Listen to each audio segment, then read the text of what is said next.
here for coming, for staying here, and thank you too for coming to say yes today. If you think this talk is about Facebook per se, I'm sorry to disappoint you. This talk is not about Facebook. It's about the Facebooks of the world, whether that's Twitter, whether it's MySpace, whether it's literally any type of online activity you might have, with any type of online website where you hand over personal data. So basically in this talk I'm going to introduce a new type of theory, the Phishing Society. We've heard a lot of the Surveillance Society and how we're kind of living in it, especially from David Leon. I don't know if you're familiar with his work. I'm introducing a new idea, it's the Phishing Society. But to get to that, first of all, so what's phishing? Well, like phishing, it's all about bait, right? But in this type of phishing, we have a different type of bait. In particular, technically speaking, all those geeks out there will probably agree with me that phishing is the act of attempting to acquire sensitive personal information, such as usernames, passwords, credit card details, and other such personal information, by masquerading as a trustworthy entity. In other words, phishing is the provision of bait to acquire sensitive personal data. Just like in the case of fishing, where you put a worm on a hook, and then you fish, and then the fish catches it, right? And then you catch the fish. We could argue that the fish chooses, to eat the worm, and it's not our fault for catching the worm because it chooses to take the bait, right? Well, fishing is somewhat similar, only that we're not dealing with fish, we're not dealing with worms, we're dealing with different types of bait, and, well, the fish is sensitive personal data, which in many ways can be, viewed as the gold of the digital age. So, what is nonsense about the Phishing Society? How can you even make a society out of the term phishing? It makes absolutely no sense, right? Well, in order to get to that, I'd just like to have a brief look at the Surveillance Society, which I think we can all agree upon. So first of all, surveillance is the monitoring of behavior, the monitoring of activities of an individual or groups. Usually this monitoring is done by organizations such as government organizations, and some people may argue that it's also conducted by corporations.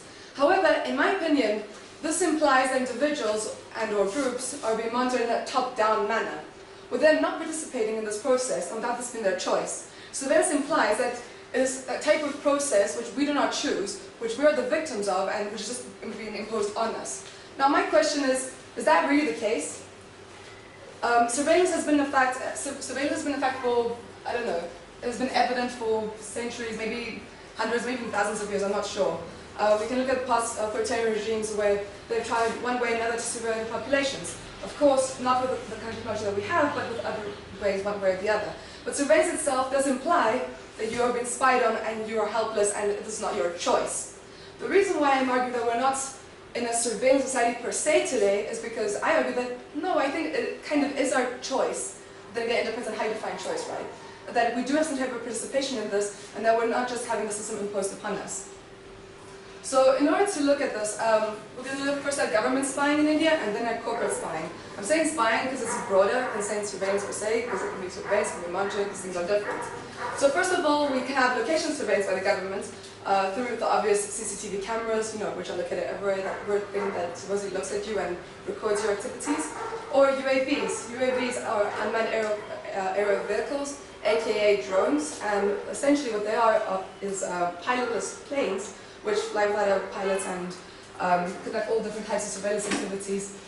In many cases, they argue that such surveillance activities are, to surveil the extinct species and to prevent poaching. But that's a bit controversial because in many cases they are used for civil purposes, whatever that means. And of course, there's Netra. How many of you guys have heard of Netra? Well, Netra is a drone, as you can see. As you can see in the photo, it's kind of as big as a bird, which means it's actually pretty small, and the DRDO is developing it.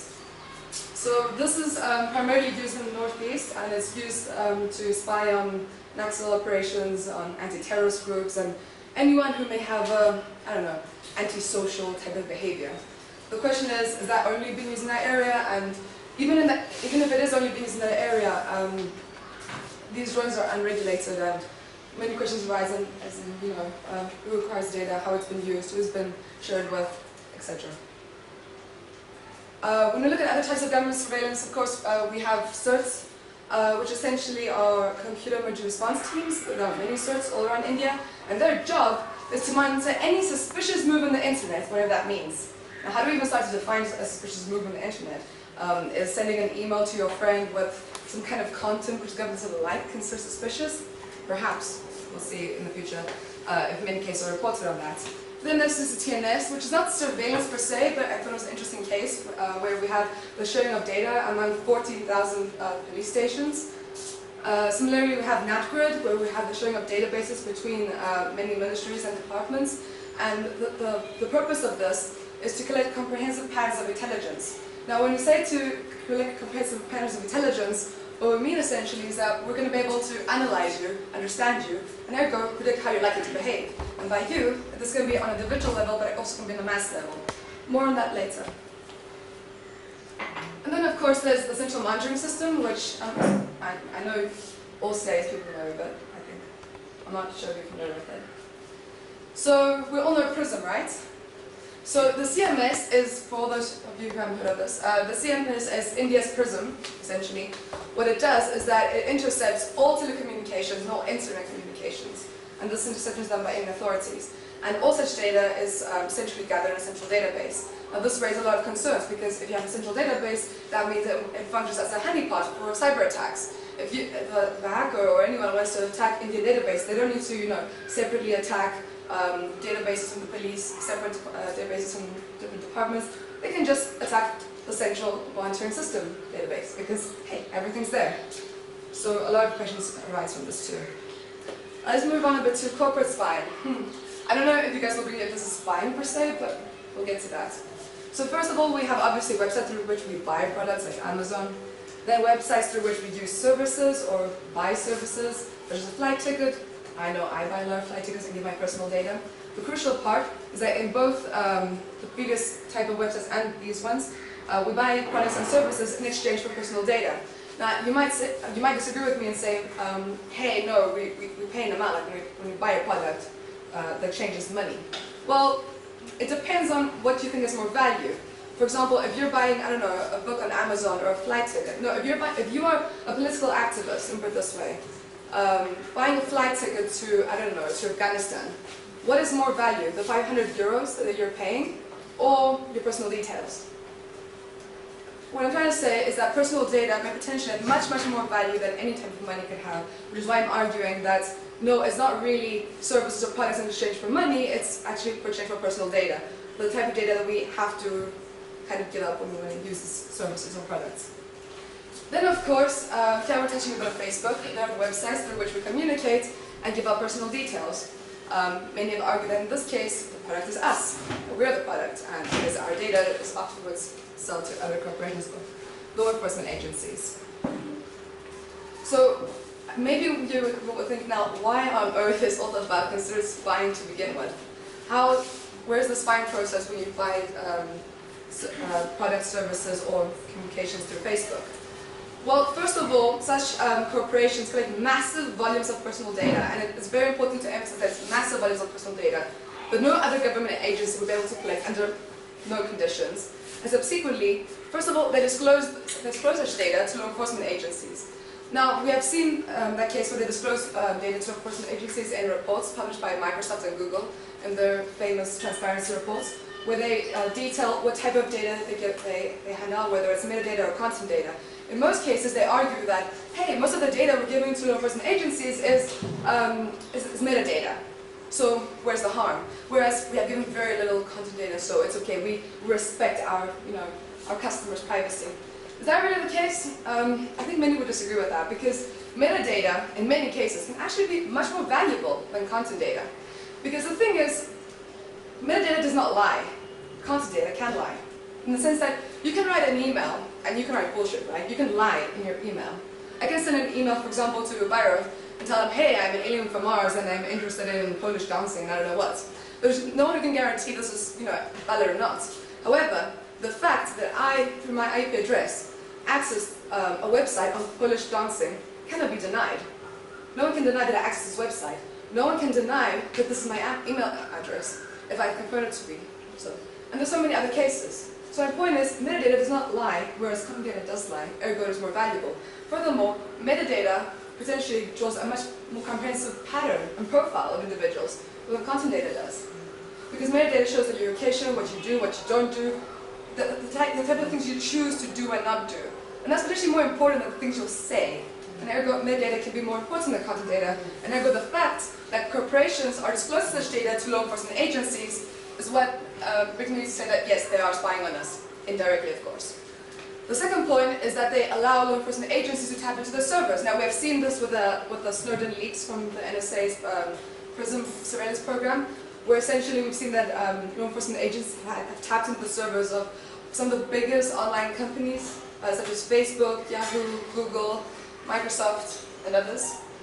And the third point is that they, obviously sell data to third parties, whatever that means. Depending on the company, these third parties change. In some cases, third parties might be contractors, in other cases, might be other companies. In some cases, they're law enforcement agencies. You don't really know, right? I mean, you have to go through the entire privacy policy, which in some cases is a very, disturbing experience because it's a very long and dry, boring document. But hey, unless you go through it, you don't know who they're sending your data to. So again, it's part of spying, I suppose.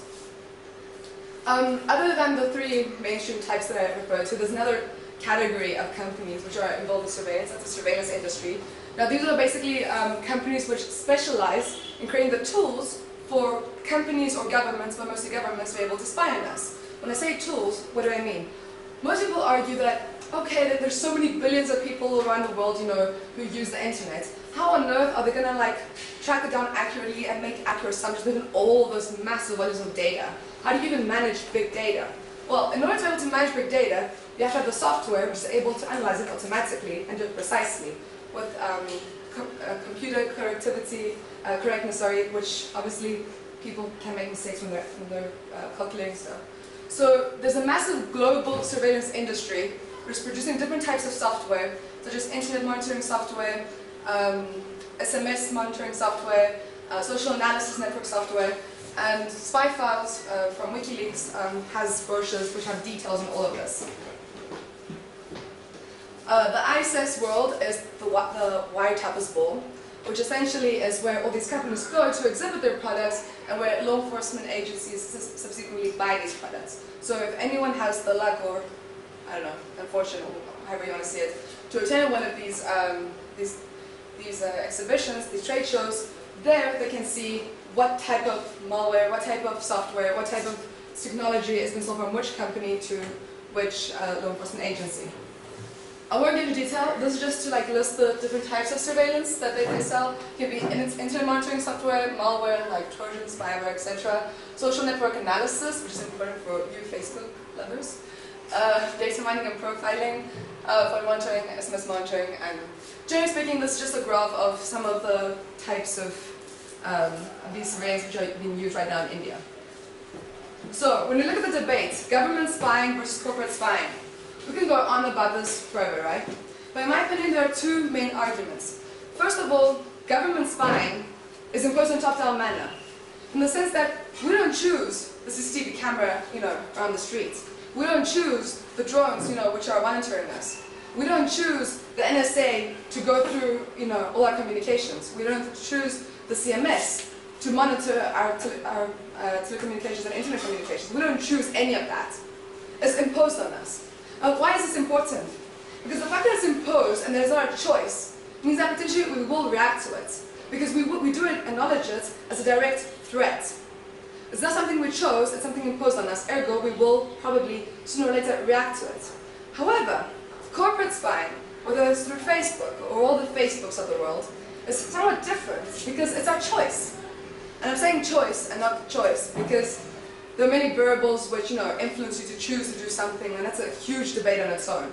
But my point is that no one puts, a knife under our neck and forces us to put data on Facebook. We choose to do that.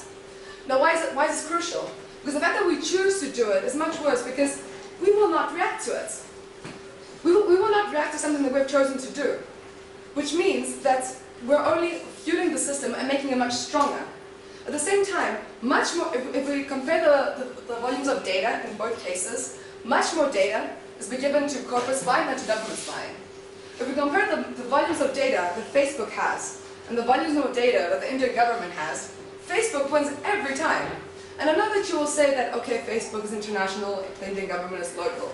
But without having done research on this and without being saying this for certain, I would guess that if you put all the corporations, the volumes of data from all the corporations together on the one hand, on the other hand, all the volumes of data from the governments, I'm pretty sure that the data from the corporations will win every time, right? It'll be much, much more. So my point is, here we have much more data and we're choosing to hand it over, we're setting course on yes. Here we have a direct threat, here we have an indirect threat, which means here we will resist, here we won't resist. But in the end of the day, how are they spying on us to begin with? The only reason they're able to spy on us is because they are giving our data here. So basically, we are handing over our data to the government, and then we're complaining about them spying on us. And okay, you might argue that this is not directly because, when we trust Facebook with our data, we don't want Facebook to give our data to the government. But still, there is a privacy policy which changes constantly, and in some cases it does say that yes, they can give it to law enforcement agencies. So, in a few words, yes, we are doing our own surveillance, in my opinion. So, in regards to Facebook, before I mentioned companies, essentially, which have the type of tools to be able to analyze the data. A very interesting tool, in my opinion, is social network analysis software. So, someone may argue, okay, Facebook has such huge volumes of data, how are you going to start to analyze it? Well, there's a software which can do it automatically. And it kind of looks something like this, although this is very blurry.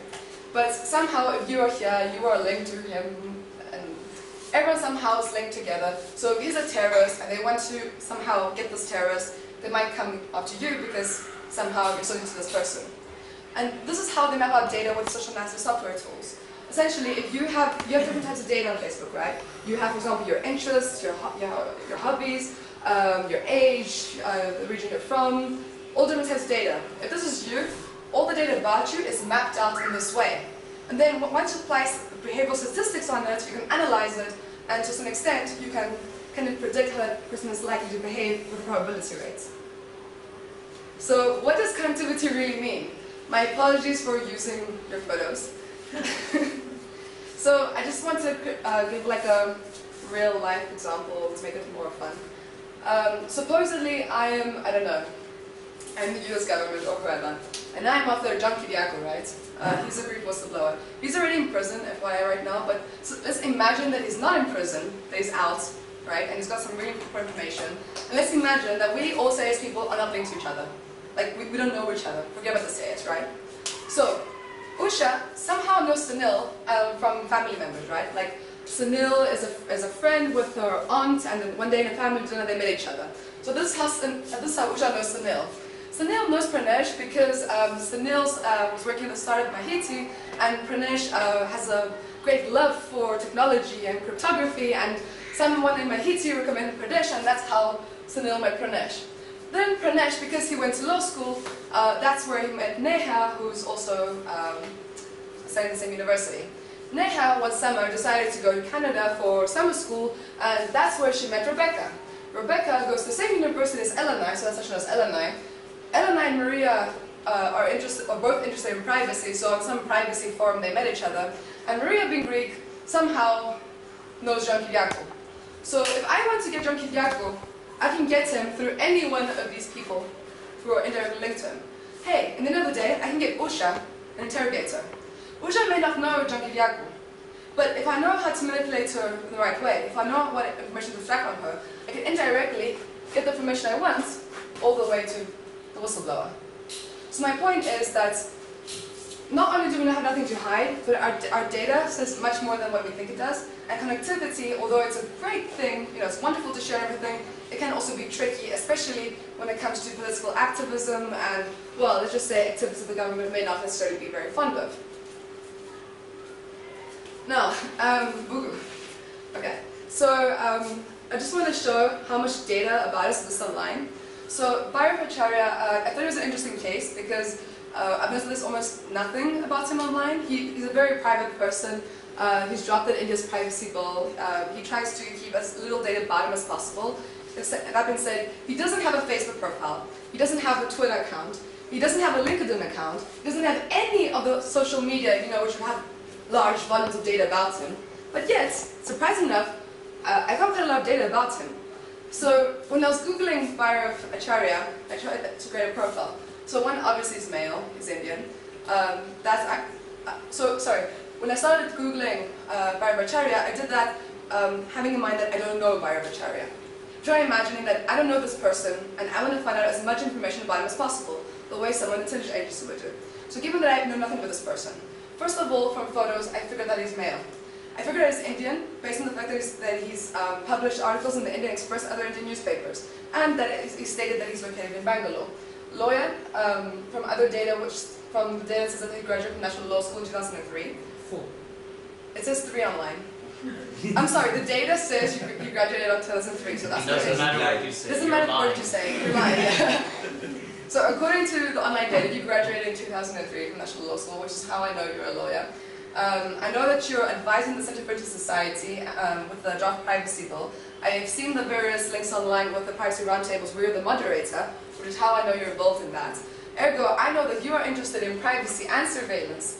Then I came across some documents where you were working on refugee protection, so I figured, okay, you're also interested in refugee rights. And that being said, privacy, surveillance, refugee rights, you're a person who's generally interested in human rights. Furthermore, based on, which date was this now? Oh, based on your graduation dates, I calculated, not on your age, that you're probably around 30 years of age, that you've done a study on costs, that's published, that you traveled to Tanzania. Now that bit of information I know because in one of the articles you wrote there was a reference to that. That you flew on Boeing 727, that you published articles in the Indian Express, Frontline and others, you're based in Bangalore, you've written an article about other things.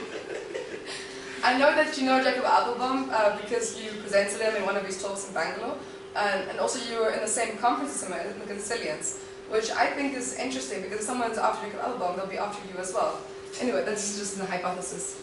I know that you, and all this data is from the data that you put like on the Concilians, that you were called to the bar in 2004, you practice constitutional law under prestigious people. Called to the bar? Yes. That you drafted the model refugee law, etc., etc. So this is all data that I wrote without knowing Bhaira, without asking for any of this information that I just found online. And this is from a person who does not have Facebook, does not have Twitter, does not have LinkedIn, and who generally tries to keep private. So just imagine how much data there is about the rest of us who do use social networking sites. And I'm not saying this by encouraging you to not use social networking sites. I'm just pointing out that a lot of data is available, right? And what can you do with this data? Well, if I were a data analyst and I wanted to analyze Bhairabhacharya based on the previous data, first of all, I would say that there's a 70% probability that it's good economic standing.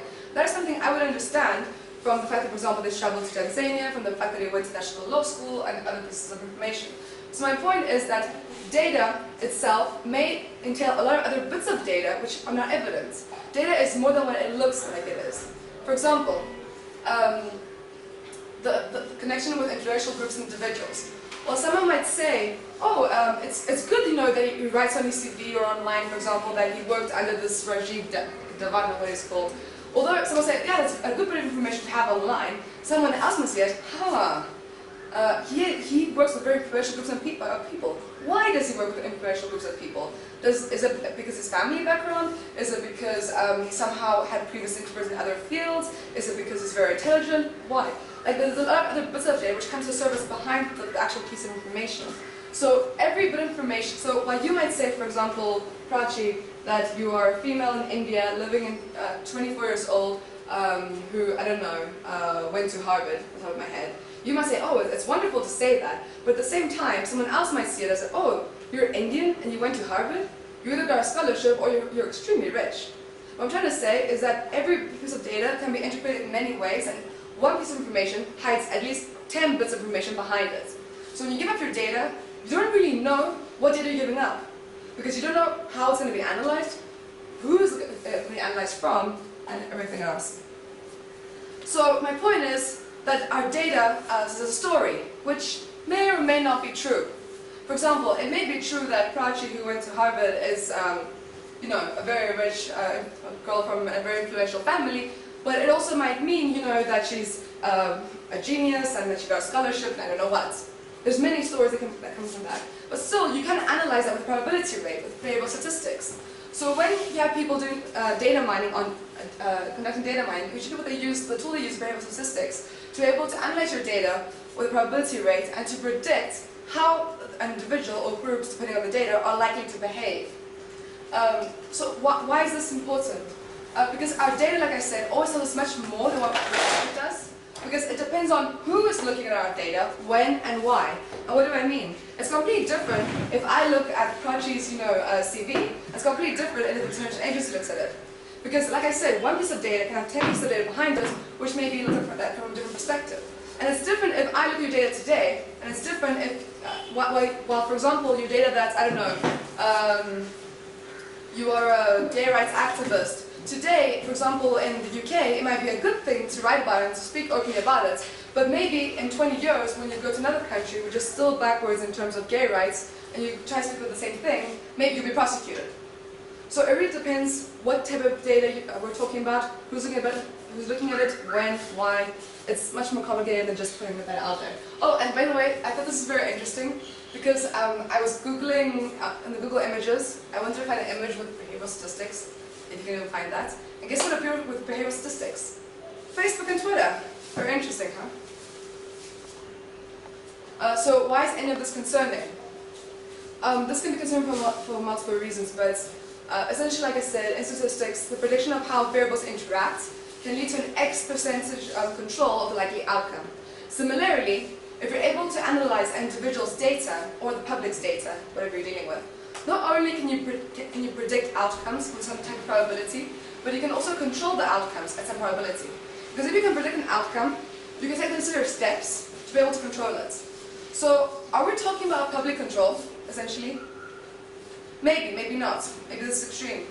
What I'm trying to say is that essentially, this is the first time in history where we have massive volumes of data which are being analyzed on a mass level, and we don't essentially have control of this. And the question is, those groups who have control of this data and who are analyzing it. I don't want to sound like a conspiracy theory, but any entities, organizations, whoever it is who has access to this data, are they able to control public behavior to an extent through this control? Maybe not in democracy, maybe not in India, maybe in India it's not feasible. Maybe in other countries, in other countries, it's more possible.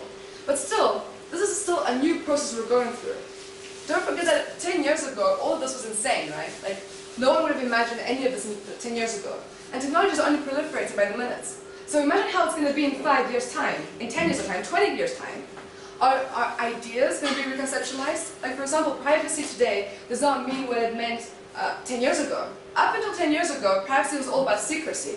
Today, privacy is more about control, right? Like, or an illusionary sense of control. As long as I feel that I control my data, I think I have privacy, right?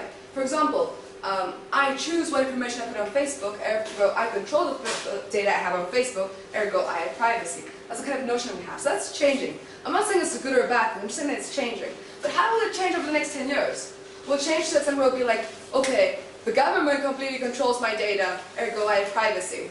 Like, do you remember 1994 where liberty is slavery, etc.? I know it sounds very extreme, but we do see a lot of terms being reconceptualized. And my question is, where do we draw the line in all of this? So, yeah, back to the Phishing Society, but I think a slide is missing.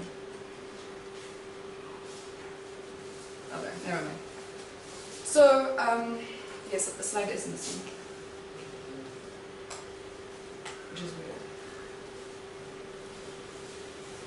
Oh. Okay, slides are missing. Anyway, I'll just tell you. So what do I mean by, so in order to have a society, we have to have the element of phishing at all levels, right? Economic, political, and social. Otherwise, we can't speak of a society. Now, what do I mean by economic phishing? By economic phishing, well, actually, it's up on, yeah. But by economic phishing, what I mean is that the exchange of a product in exchange for personal information. So essentially, I buy something online, and in exchange, I give my personal data. Now, why is this phishing to begin with? Because the product is the bait. Now, many will argue, hey, no, this is not bait, because phishing implies some kind of relationship of manipulation, right? So this can't be bait, this can't be phishing. But the thing is, do we really, in order for a trade to be equal, the two products which are being exchanged should either have equal value, or we should understand it as being equal value. Is that really the case? Because, for example, when we buy something online, we say, okay, I'm buying, for example, a book from Amazon, and I'm giving I don't know, $20 or something, right? And some personal information. We consider this to be an equal exchange. Is it? Not necessarily, because while we think that what we're giving in exchange is money in this case, or very, few personal details, what we're actually giving is very valuable personal data, which is much more value than the product we're potentially buying. So first of all, this is an unequal trade. Second of all, we're manipulating into thinking that the exchange is actually about money when actually it's about data. And in most cases, the companies know it because most of the money that they make is not really from the 20 bucks that you will give them for the book, but from the data that you will give them and they will later on sell. But this is something that we're aware of. Also, in most cases, we're not aware of what our data represents, like I mentioned before. In many cases, our data means much, much more than what we think it does, and the fact that we don't know this means that this is not an honest type of exchange. Ergo, it is a case of phishing, economic phishing in particular. Social phishing is, for example, through websites like Facebook, where, again, the bait is the communication in exchange for personal information, right? Why is the communication bait? Because if we compare the two, personal data has much more value than any type of communication that I, Purbo, or whoever could have, like in the market at least, right? So this is a social type of phishing, which could also be economic phishing. This is, like Facebook, I would put it somewhere in between social and economic phishing, a little bit of both, because you also get products online, right? So it's a bit of both. Social phishing in the sense that the bait is the communication. Because really, as we all know, obviously, Zuckerberg and all the Mark Zuckerbergs of the world don't give a fuck if you're communicating with your friend. It's really about your data. Ergo, in my opinion, it's phishing. Political phishing is the exchange of security, is the provision of security by law enforcement agencies in exchange for personal data. So we're letting law enforcement agencies take over our data when, for example, the CCTV camera, or when, for example, they have access to our communications or whatever, with the promise of security. Now I'm saying security, and I'm saying that security in this case is the political bait, because in many cases it hasn't been adequately proven that actually do provide security. Well, in some cases, many argue that they have, I would say that they probably haven't. Because first of all, if that was the case, London, for example, which has in 2003, had one CCTV camera for every 10 people, so imagine how many now. Based on that, London would be the safest city in the world, and obviously it's not. And there are many other examples like this. But then again, many others, like Pranesh, might argue that no, there is no proof that security hasn't been, enhanced through these types of surveillance technologies. And while that might be the case, the point is that anyhow, it hasn't been proven. Security has not been proven. The enhancement of security hasn't been proven, in exchange for personal data. Since it hasn't been proven, we should not be giving up our data. Ergo, again, this can be seen as a form of bait. And at the end of the day,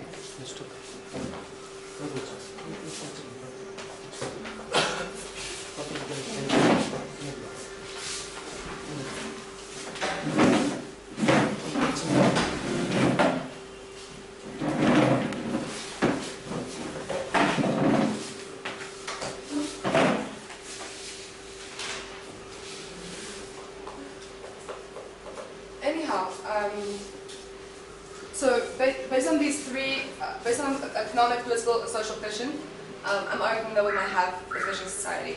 But the Phishing Society is not only about this, it's about much, much more. In particular, it's about internet freedom and surveillance. The Phishing Society cannot exist with one of the two missing. Both internet, that's why the Phishing Society, and if you don't want to call it Phishing Society, don't call it Phishing Society, call it whatever you want. This new type of, reality we're living in, call it flirt, wherever you want.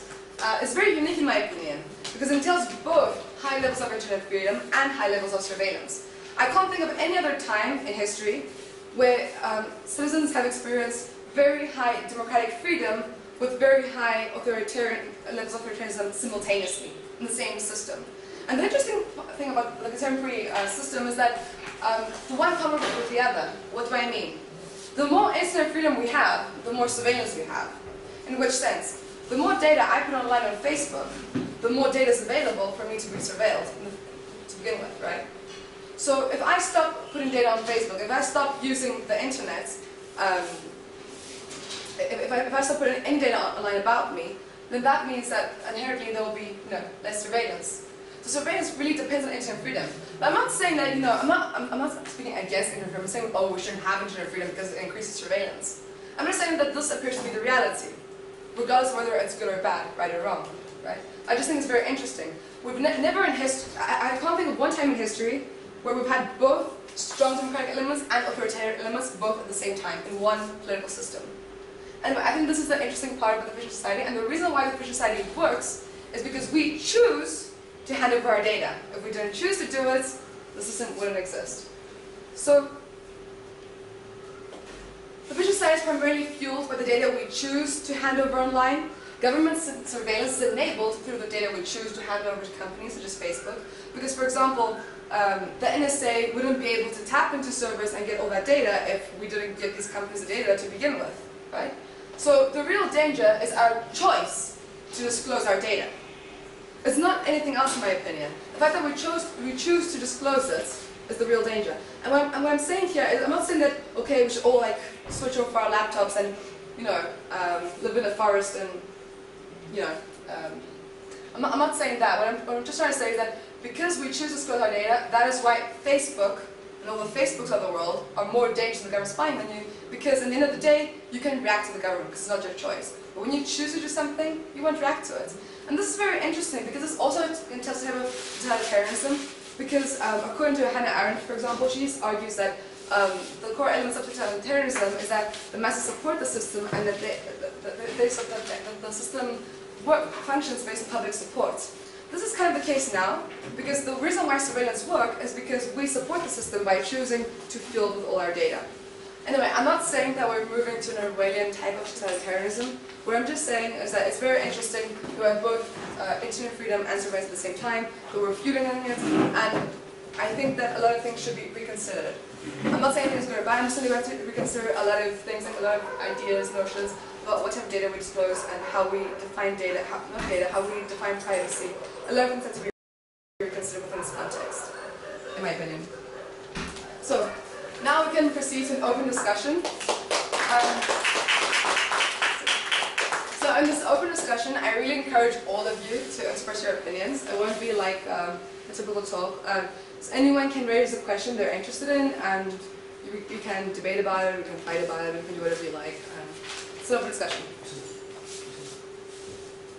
So you talk a lot about selling data and like how we don't recognize the value of that data carries and everything. And I was just wondering your thoughts on the idea of not being able to sell data. Like there's certain things in society that we can't sell. We can't sell sex, we can't sell organs, we can't sell... Well, legally we can't, but we are. But do you think that it should be illegal to sell data about somebody, to sell your own data, for example? I think that would be wonderful. To sell somebody else's data? I think that would be wonderful in the sense that, as Bushnaya said, our data reflects our lives and those who control data control our lives. So in that sense, I think it would be wonderful if we could make it illegal for our data to be sold. But if we want to be realistic, I don't think that's really possible. In which sense? It's imagine in the beginning of the Industrial Revolution, it's like you're in the industrial society, right? And you're saying, okay, we should not commercialize, industrial products and whatever. It's like you're saying, we're in an X society, we shouldn't, right now we're in the information society where the product, unfortunately, in my opinion, is data. It shouldn't be commodified. But for better or for worse, the fact is that it is being commodified. The fact is that the most profitable businesses in the world right now are making billions out of data.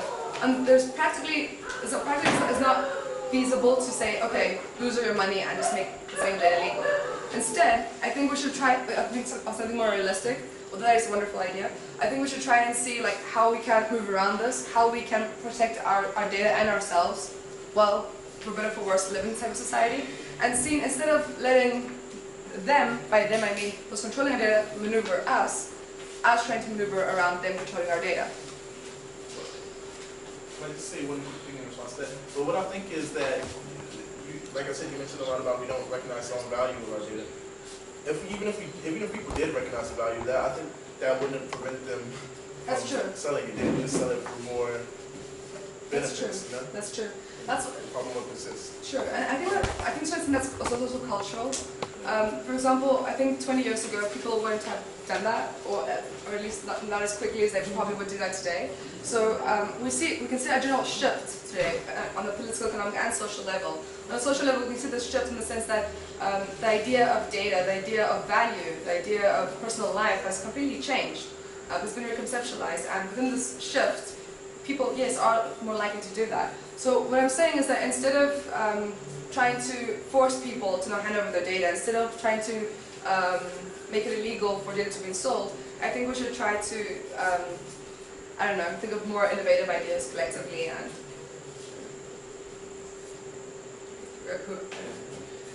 so I had a couple of points to make. First, I mean, I get the whole idea of we having agency in terms of giving our data with corporate phishing, but isn't the choice itself illusory? Because I mean, for example, if you take if you have to buy a plane ticket, then I can't think of any other way other than going on the internet, or even if you went to an agent, the agent also still puts it back on the internet. So there isn't that much of a question of a choice.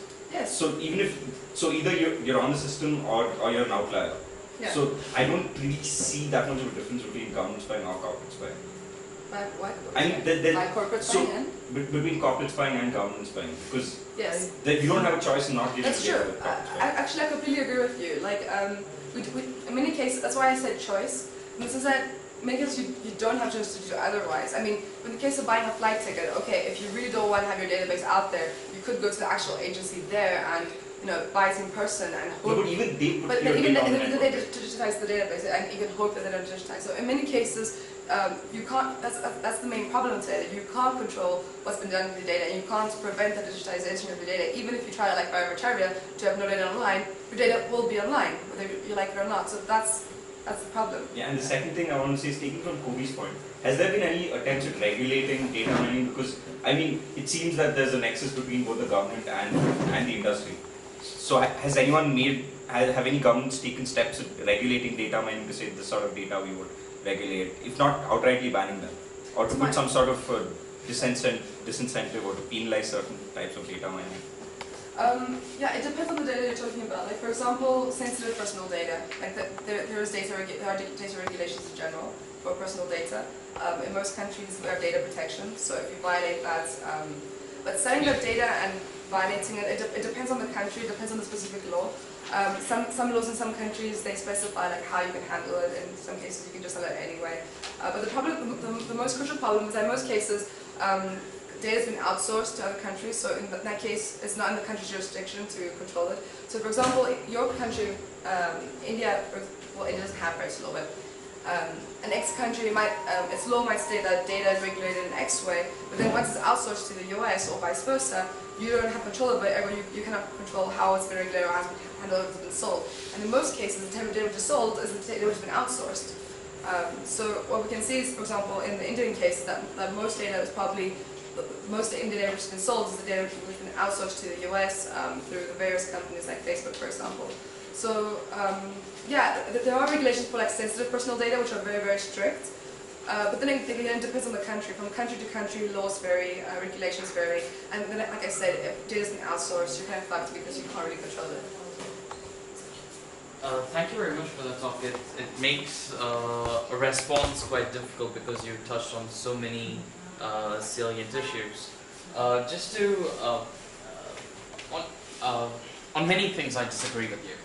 Okay, but I think that's the great thing about having this kind of a discussion. So to quickly address a point that Kobe raised and you agreed with, that and you quoted Schneier saying that data is your life, and implying that when you can't sell your life, how you can sell your data, right? And that a ban might be a good idea. It's impracticable, but it might be a good idea. Well, I don't think it's a good idea itself, because it takes away autonomy. Going back to that internet freedom point you made, right? And well, in generations past, you might have said your labor is your life, okay? But you can sell your labor, right? So just because something is metaphorically equated with your life shouldn't mean that somehow you shouldn't be able to sell it. Where I do agree with you on this point is on the notion of identity theft. I think that phrase doesn't make sense whatsoever, because you can't actually sell your identity. Okay, you can sell your data, you can give away your data, but you can't sell your identity, you can't alienate your identity, you can't make someone else be Pranesh Prakash. Okay, so you can't steal identity that way. So in that, I agree with you. One interesting thing to consider here, and though I disagree with him, Jaron Lanier, he in his most recent book talks about micropayments for data, right? And that as a way of leveling this huge one-way giving away of our data to large corporations like Facebook and Google, which profit immensely from it. Touching quickly on the issue of economic phishing, okay, there are lots of things in which we give some value, but the value realized by others is far more. So, for instance, Wikipedia, OpenStreetMaps. With OpenStreetMaps and Wikipedia, you can draw beautiful networks. You can mine a lot of data. That apart, the content that you're putting on each of these, that itself is available for commercial exploitation. Knowing that, and actually because of that, people put up information on Wikipedia and OpenStreetMaps still, and they're richly successful. So, but I wouldn't call that economic phishing. Okay, people often engage in this knowing what they're engaging in. In previous conversations with you, I have. I like the line, how convenience is a greater threat to privacy than security, right? That convenience, like Facebook, is what is causing a bigger problem, precisely because we're opting into it. But I will disagree with something that Puneet just raised, which was about that there really is no difference between governments and corporations. Sometimes corporations violating your privacy is far worse, because with government surveillance, there is accountability in democratic setups. Okay, and this is something I'll come back to later in attacking the general notion of the phishing society as well.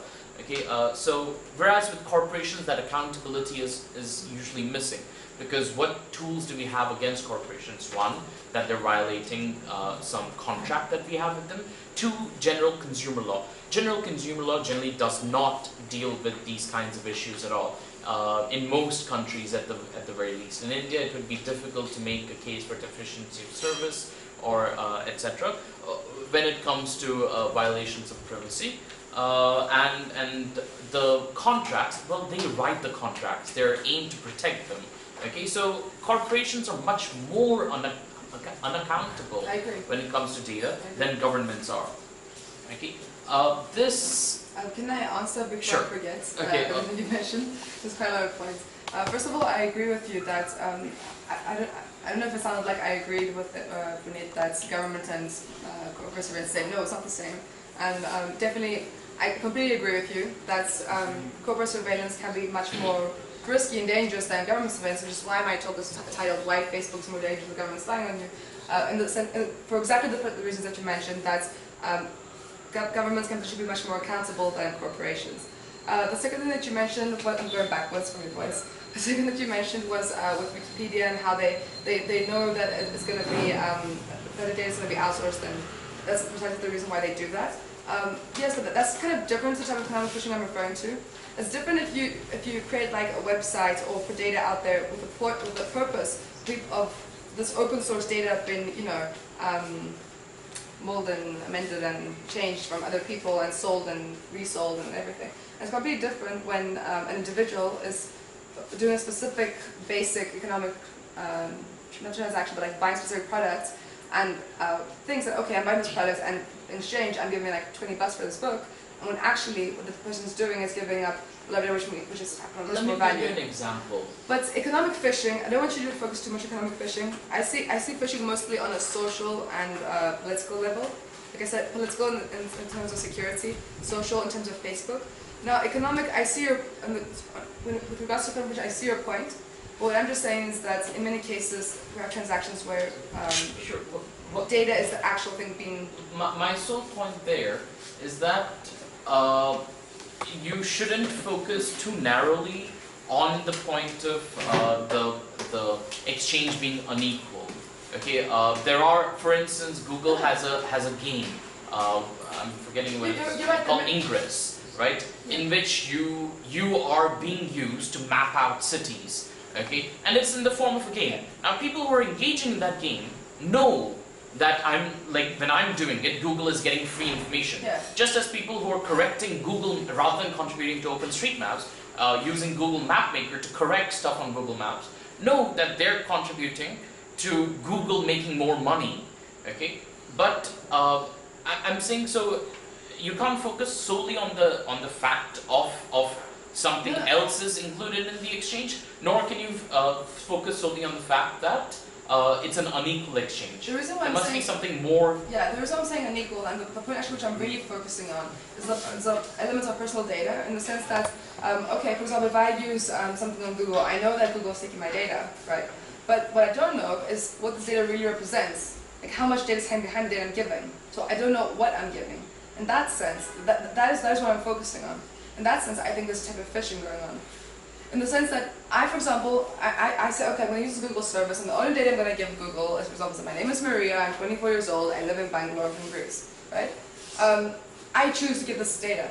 But actually, this data says so much more about me that I may not be aware of. And Google, with a data analyst behind, are aware of that. So in that let me sense, ask a very pointed question. So Google ran, I'm forgetting what it's called, a 303, like basically a number lookup service for free for many years. Okay, so you could use your phone, you could call up a number, you could ask for, it's like Just Dial or one of these services, you could ask for some information, and they'd send it back to you in the form of an SMS. okay. All the voices that they recorded for multiple years, they used to train their their speech-to-text engine. Yeah. Okay. Now, do you think this is, and while doing this, they didn't actually say how these recordings would be used. Do you think this is legitimate or illegitimate? It depends. I can't speak. I don't want to be absolute because I don't know exactly. I don't know this case in detail. I don't know exactly how they use the data. For example, if it was just like to train from text to speech and it was only used for training purposes, then okay, I suppose that's fine. But if they did store that data and then years later, for whatever reason, intelligence agents are suspecting that someone who did these voice things is a terrorist and they want to go through the data without a warrant, then no, that is illegal. So it really depends on how this was used afterwards, and unfortunately I don't have the details of this. I don't know if their voices were retained. If they're retained, I don't know if they used. For multiple years. Okay, so once they're retained, I don't know if they used, for example, voice recognition software to analyze the voices and to identify individuals through that. I don't know if the reason why they did it to begin with was actually what you say it is, or if it was some other purpose, like for example to acquire the data from customers. It was to by train their selling their voices or Siri-like whatever. software that Google has built into its phones, Yeah. and now has on its website as well. Yeah, but It I was don't to know. train that software. I don't know if these They ran a voices, which free, was they ran a free service. People didn't know what they were giving up their voices for. yeah, but these voices might have been later on sold. I do not know the details of this Okay. case. So it may be a case, in my opinion, for fishing, may not be. It really depends. And on the first point you raised earlier, in regards to our data reflecting our lives and most control our lives, and us having the right to be able to sell our data, I agree with you that things do change. The way you mentioned that the concept of labor has changed, and now we're able to sell our labor, whereas before it was seen in a different way and everything. I do understand that these things are changing, and that we probably will be able to sell data, which actually we are able to. There are various websites online which enable us to sell our own data. There's a website that like asks you Commodify to Me, give for up example. your DNA, and says you'll give Yeah. you money for it. Yeah, yeah. For example, the first company I can think of is Commodify Me, which is basically this company which says, okay, give me your personal data, I will sell it. Instead of having Facebook sell your data, I will sell it for you and you'll get paid for it. Yeah. So yeah, and I'm sure this will probably increase over the next years, and it'll probably be normalized and everything, and it'll be the norm to sell our data, and it'll be weird if we don't. I'm sure things are changing, but what I'm questioning really is, because we're in this transitional shift right now, is this right in a human rights perspective? Because if we just wait for the day to come in 5 years, where it's the norm that we're obviously all selling our data, it'll be too late to question, okay, is this a good thing? And if not, how should we go about it? Is something we should do now? We're still at an initial stage. That's why I initiated this discussion. Okay, so to play devil's advocate here, and talk about the shift in notions of privacy. So privacy, if you trace it back, can be and is primarily seen as a physical right. Even when it comes about as a right in India, is read into the constitution. It is a right against, police actually following you around on foot, okay, despite there not being sufficient cause, etc. Now, the shift from that to informational privacy and other modes of privacy are relatively new, in my opinion, and so to play devil's advocate, why, if people, out of free choice, in many cases people know, and especially now with the awareness around Facebook, etc., people know that they are the product, okay, being sold to advertisers. Okay, they know that. Despite knowing it, okay, for instance, I know that, okay, and despite knowing it, my profile exists on Facebook. Yeah. Okay. So the question is why? No, the question is, so rather than saying what they're doing is wrong, I'm not saying shouldn't we, so saying that they don't realize the implications, because people must realize the implications of what they're doing if they are to make a free choice. But to say that, for instance, insinuating that people can't sell their data, that technologies which are, again, social analysis, social network analysis technologies, those can be used for any purpose, yeah. okay, for good or for bad. Yeah. So, as can license plate readers, as can Trojan horses, yeah. as can any kind of technology, right? The question really is, how do we regulate the good uses and separate them out from the bad uses, and ensure that the bad uses are always, penalized in some form or the other. Now, that is one way of looking at it. Yeah, sorry. Yeah, no, as in if you have a... Yeah, that's a very good question. I'm wondering the same thing myself, and if I had an answer for it, then I suppose I'd have an answer for universal surveillance, which I don't, unfortunately. I see your point that some surveillance can be useful, and this is why a lot of countries are following the idea of lawful interception, where interception of communications can be useful in some cases, but it should be regulated to prevent unlawful and regulated interception.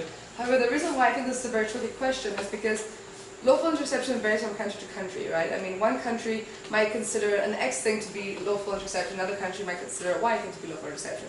So the way you regulate lawful interception to begin with depends on what kind of human rights standards you have in the country, what kind of pre-existing laws you have, what kind of standards you have. People have different ideas of freedom of speech. Exactly. Different ideas people have different ideas of everything. We have a generic framework agreed to at an international level, backed up by interpretations, backed up by declarations at the Human Rights Council. Yes. Okay, so we have these international mechanisms. It's very interesting because, like, for example, the Electronic Frontier Foundation and Privacy International recently drafted principles for regulating surveillance and interception of communications. So in theory, it would be perfect if all governments around the world could follow these principles that they have drafted and try to follow some kind of guidelines on how to...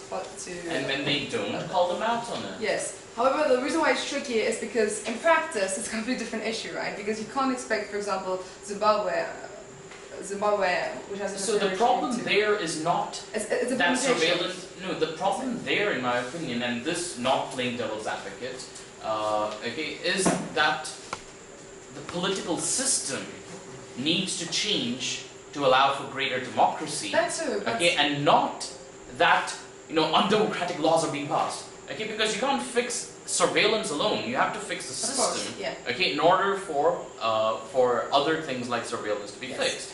Okay, we see that in many places. Sometimes these kinds of fixes don't happen.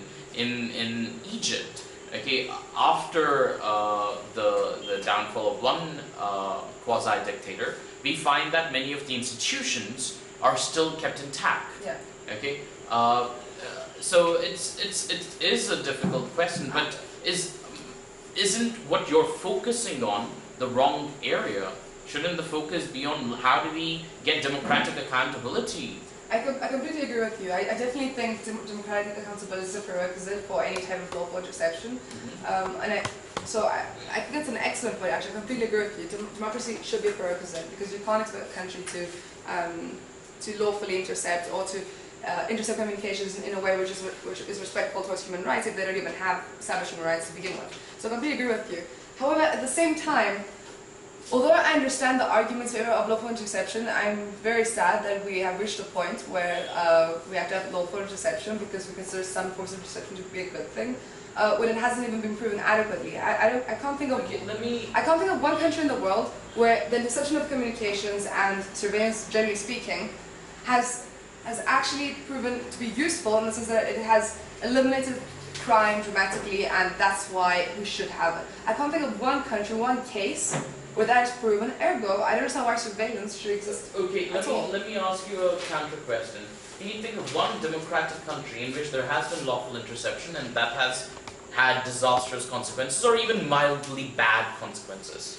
There's something I cannot know because the kind of consequences are not, because surveillance is a tricky issue in the sense that its consequences won't be like, for example, a fire spreading or, I don't know, a bomb falling, people dying. Well, actually it is that in some cases, in the case of drones actually. So the consequences of surveillance, at least now, because now we're in an initial stage of surveillance, I'm assuming that unfortunately things are going to be much worse over the next years, and hopefully these worst cases will be exposed in the future. But right now in this initial stage, the consequences of surveillance are like individuals being arrested, even though they're innocent, interrogated, tortured. Do you have any such instances, is my question? Even mildly bad, anything, you know, in democratic countries. In democratic countries, in any in democratic countries, for example, the Junkie Diaco, the great whistleblower from CIA, what's his name? I don't remember his name right now, but basically it was an American who, so the Chaos Communication Congress, Jocelyn Radek, she mentioned the case of an American because he had some Muslim views according to his data, but not according to his activities. He's been tortured and he's been arrested for many years, and this is in democratic countries. So in a number of cases in the US, even one reported this week as a matter of fact, because of surveillance, people have gotten house calls. Okay, so people's houses have, like people, you know, police officials have come to people's houses, searched their houses, etc. Now, my question is, if that happens, why is it wrong? Why is it bad? Because that's an initial stage. Where do you draw a line? If you're going to have... If people are tortured, I think that's a clear line. No, it's not a line. Because what I'm trying to say is that that's just one case. There's only a few cases. On a mass level, the most common thing you'll have is the police coming to your house and, you know, investigating and searching. That's the basis. But then when we see that the case of that torture... happens because of surveillance and because of mistakes in surveillance. In some cases, yes. In some cases, yeah. But what I'm trying to say is that, generally speaking, it's not clear where we draw a line. Like, the effects of surveillance are not clear because it's not something where we can say, okay, like I said before, there's a fire, there's a bomb, there's something in particular. Or there's something in the case of drones, like for example the 16-year-old who was bombed, or I don't know, the Mumbai girls arrested over the Facebook accounts. But I want to reverse your question actually. Like, why should we have surveillance to begin with? There have been some cases reported. God knows how many cases are unreported. Why should we have surveillance to begin with? Where has this adequacy and efficiency been proven? Well, according to the Indian government and according to the Indian Supreme Court, one terrorist called Afzal Guru was hanged, okay, based on information garnered from his call detail records. So basically we're giving up all our data in exchange for one terrorist's life. And what is the harm in giving up all our data is my question. Because if we have the wrong person handling this data, the consequences could be much more grave. In the sense that this data, we're talking about the data of, in India's case, we're talking about the data of 1.2 billion people. Sure. Now, if you're Prashant Bhushan, and one of our, who's a renowned lawyer, who is a renowned lawyer, regardless of what some people might think of him, and has spearheaded a lot of the work around the right to information in India. In February 2011, when we held a workshop in Delhi, he said, well, I don't believe in privacy. I believe that people's innermost thoughts, okay, should be made public, okay, because then we'll have a fairer society with less corruption. We'll have a society which is filled with honesty, in which dishonest people won't be able to. Sure. As a renowned constitutional lawyer said this. So I'm not saying I agree with him, but I'm saying, so what's wrong with his view, as in exposes his naivety? And because this, for me, centrally goes to one thing which the point you made right at the end, that internet freedom and autocracies, okay, and authoritarianism, I beg your pardon, are coexisting now. So, and this I've done in the past as well in the chat with you, and again I question the use of the word authoritarianism, right? So in previous avatars of the authoritarian state, okay, it is amply clear, okay, what the harms are. Okay, people with the wrong political views are being tortured, are being executed. That is the case today as well. In democratic states, because of surveillance? Yes, I'm pretty sure because of democratic states as well. Like in India, for example, the case of the two girls who were arrested. That isn't because of surveillance. That is because of surveillance. That's because. No, that is because someone who. It was a public message on Facebook, okay, that someone happened to report. It's not because of surveillance. And it's subsequently, Mumbai created a social media monitoring platform.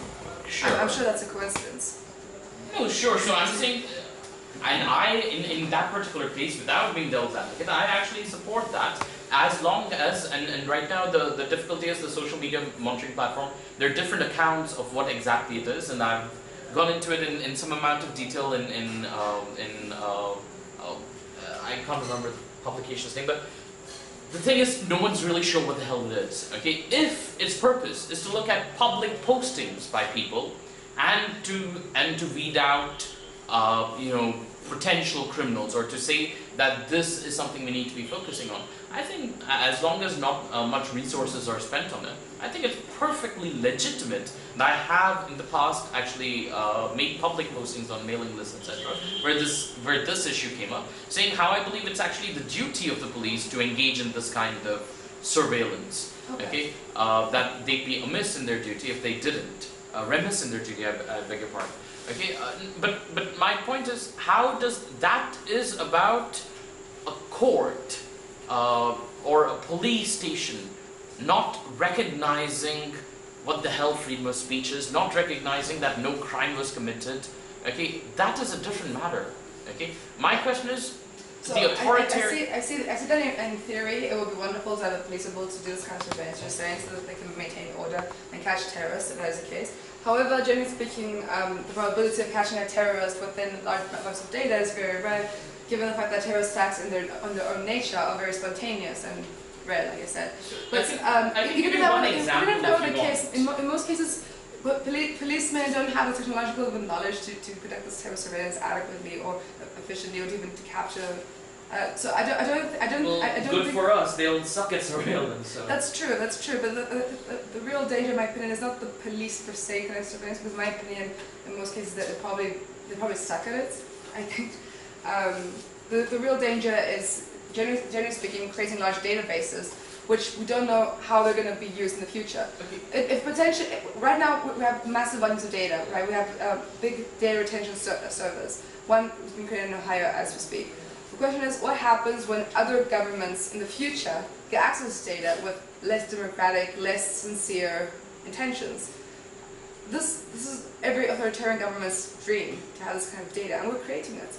And we're creating it by choosing to... And we're creating a system where more... Okay, so on this we'll have to disagree. So, I'll just... two last points. Okay, one of which is about your equation of PRISM with the CMS, right? CMS being India's PRISM. And the problem being database, corporate databases, right? That these in fact are enabling governmental surveillance. Now that's something I'll disagree with, because PRISM for me is the smallest revelation that Snowden made. Unfortunately, it has a catchy name, and it was the first of the programs that got a name. So X-Keyscore, for instance, I think is far worse. boundless informant and the data that underlies boundless informant's forwards, okay, and the nameless programs which have been exposed, I think are forwards. Prism is, in fact, in my opinion, the most democratic, okay, if you're to have a scale, okay, of these, the others being forwards. CMS, on the other hand, is very unlike Prism in that it's more like XKey score. It's more like the US government actually getting access to the internet backbone and taking information from that. Okay, because here it doesn't rely on companies like Google or Facebook, which are already in the business of collecting information, okay, giving up that information. This relies on companies that are not in the business of collecting information, like your phone company, like your ISP, okay, which generally shouldn't be interested in collecting information. I agree with being used by the government to actually collect that information. So that's just one point. And it's good that we're in agreement. The last is one example of how in India, okay, I think it's a great example of how surveillance has been misused. Okay, in Gujarat, Hiren Pandya, who used to be the Home Minister of Gujarat in 2002, and in 2003 he was sacked, and when he was in the process, when he was jobless, a few people came and killed him. It's unclear where he was killed, whether he was killed in his car. He was found in his car, but most people say that he was actually killed outside his car and dragged into his car, and no witnesses in a busy public park. Why was he killed? Because he, and this is speculation, but this is something I do believe is plausible. He deposed before a citizens' tribunal on the Gujarat riots, and the fact that it was him who deposed, because in the it didn't mention who deposed. Okay, they said that a minister. Okay, how it was found that Hiren Pandya was that minister was by using call detail records. Okay, he wasn't using his own phone, but he was using a friend's a SIM card procured under a friend's name. Okay, which was eventually traced back to him. Okay, so this is, in my opinion, one clear case where surveillance led to somebody's death, even. And apart from that, there is so as in, if you're looking for those kinds of examples, this is one clear example for me. Thank you for mentioning examples. It's a very, very good example. Thanks so much for mentioning it. Also, yeah, I agree with you that CMS and Prism, unfortunately, they've been wrongly paralyzed by the media. I agree with you. The reason why I said Indian Prism is because some girls at the back weren't familiar with CMS, so it was the closest thing to give them an idea of what I'm talking about. But you're absolutely right, CMS is much more concerning. So let's open this discussion because we're having a dialogue. Thank you. Yes. I would like to know your personal opinion. Would you weigh equally the generating of content data, so like revealing your personal opinion and insight and research, publications, articles, whatever? Like, would you weigh that equally with metadata or sensitive data of yours? So that's not an opinion, that's a question, right? Yeah, I'm just asking what your opinion. Oh, yes, my opinion. I think it depends. I think it really depends. Like I said before, potentially metadata can be more harmful, more useful than content data. So it really depends, right? If, for example, I don't think there's one specific answer, because, for example, if you have a political activist, right, who's sending an email with instructions on how to bomb a specific city, then that obviously is much more useful itself than, I don't know, a random person's email address or address. So it really depends on what type of metadata you're referring to, whose metadata you're referring to, whose content data you're referring to. It's all relevant. I mean, there's no... The follow-up question, would you post this PowerPoint online and as a means of exposing all this information, as a means of sharing it?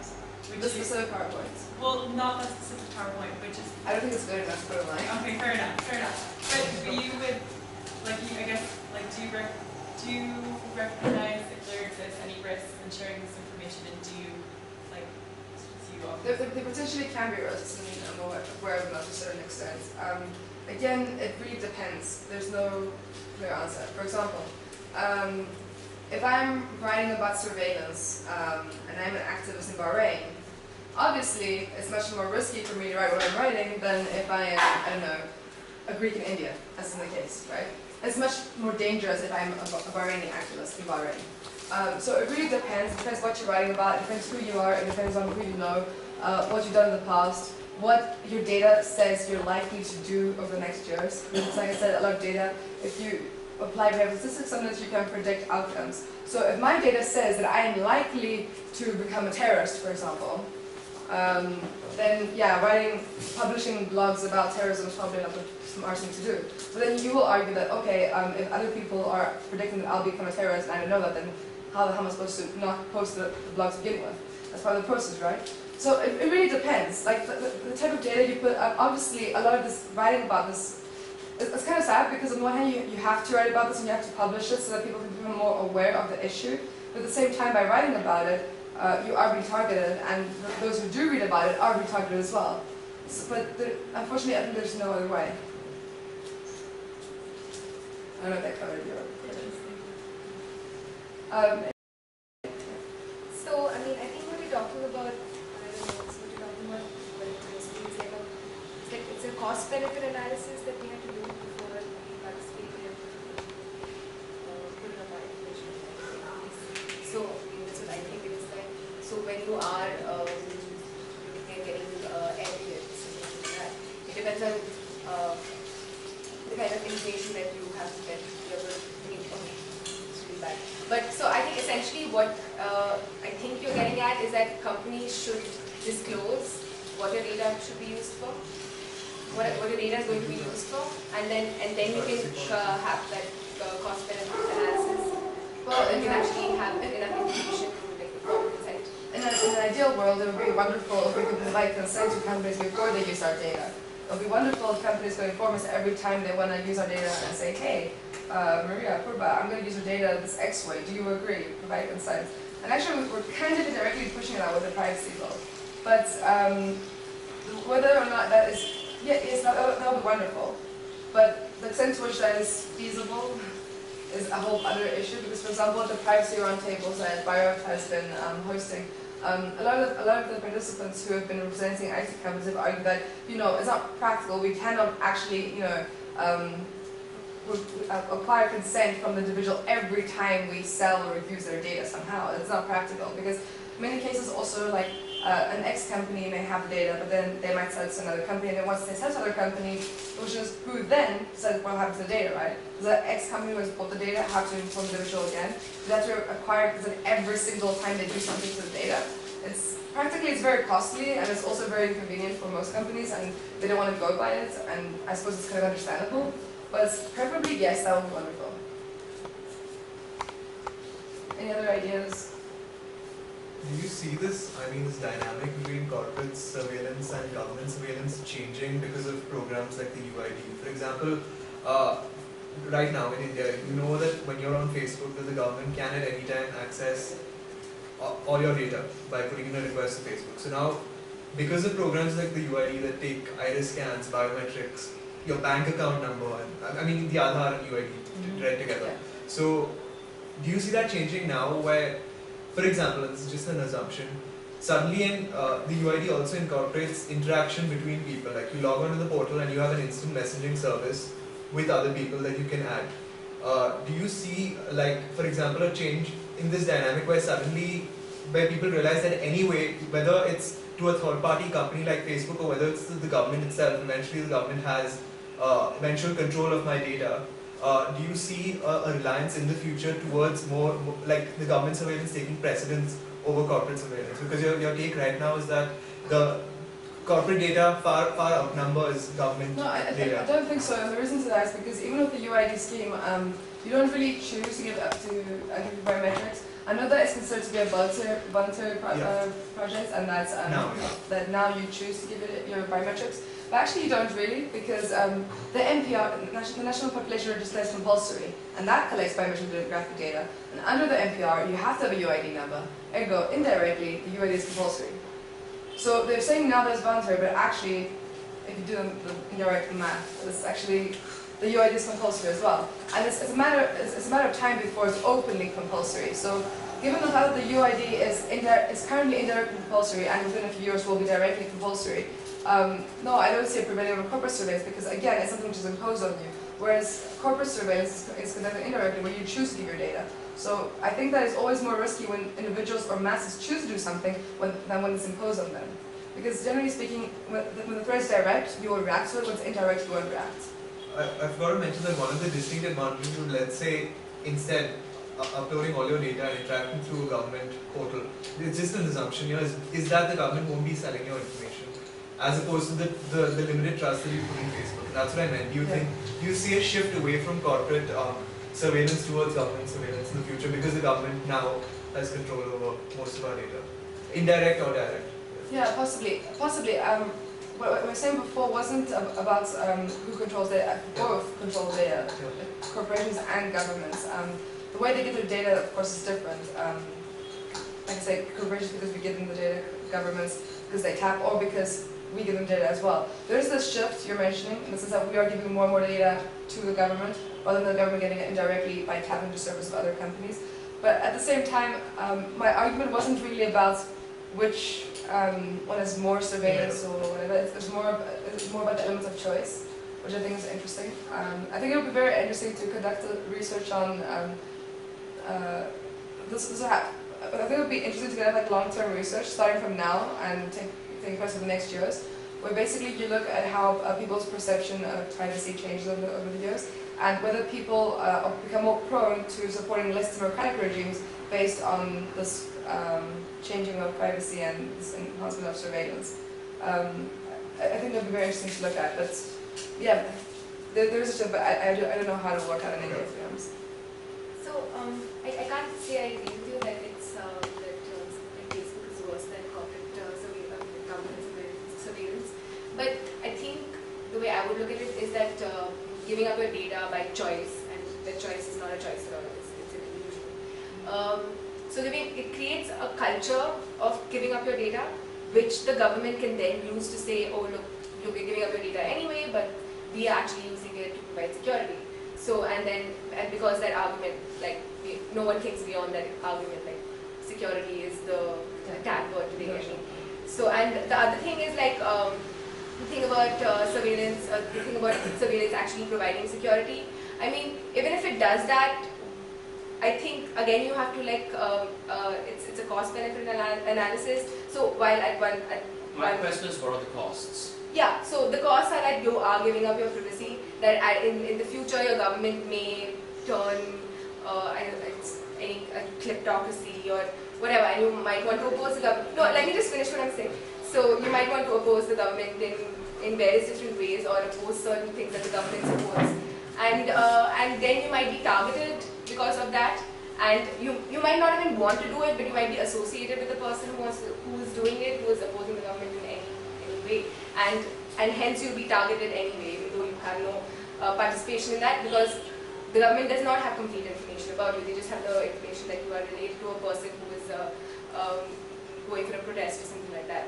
And also, I think what this thing does is it shifts the focus away, because like terrorism is what it does is it terrifies you, right?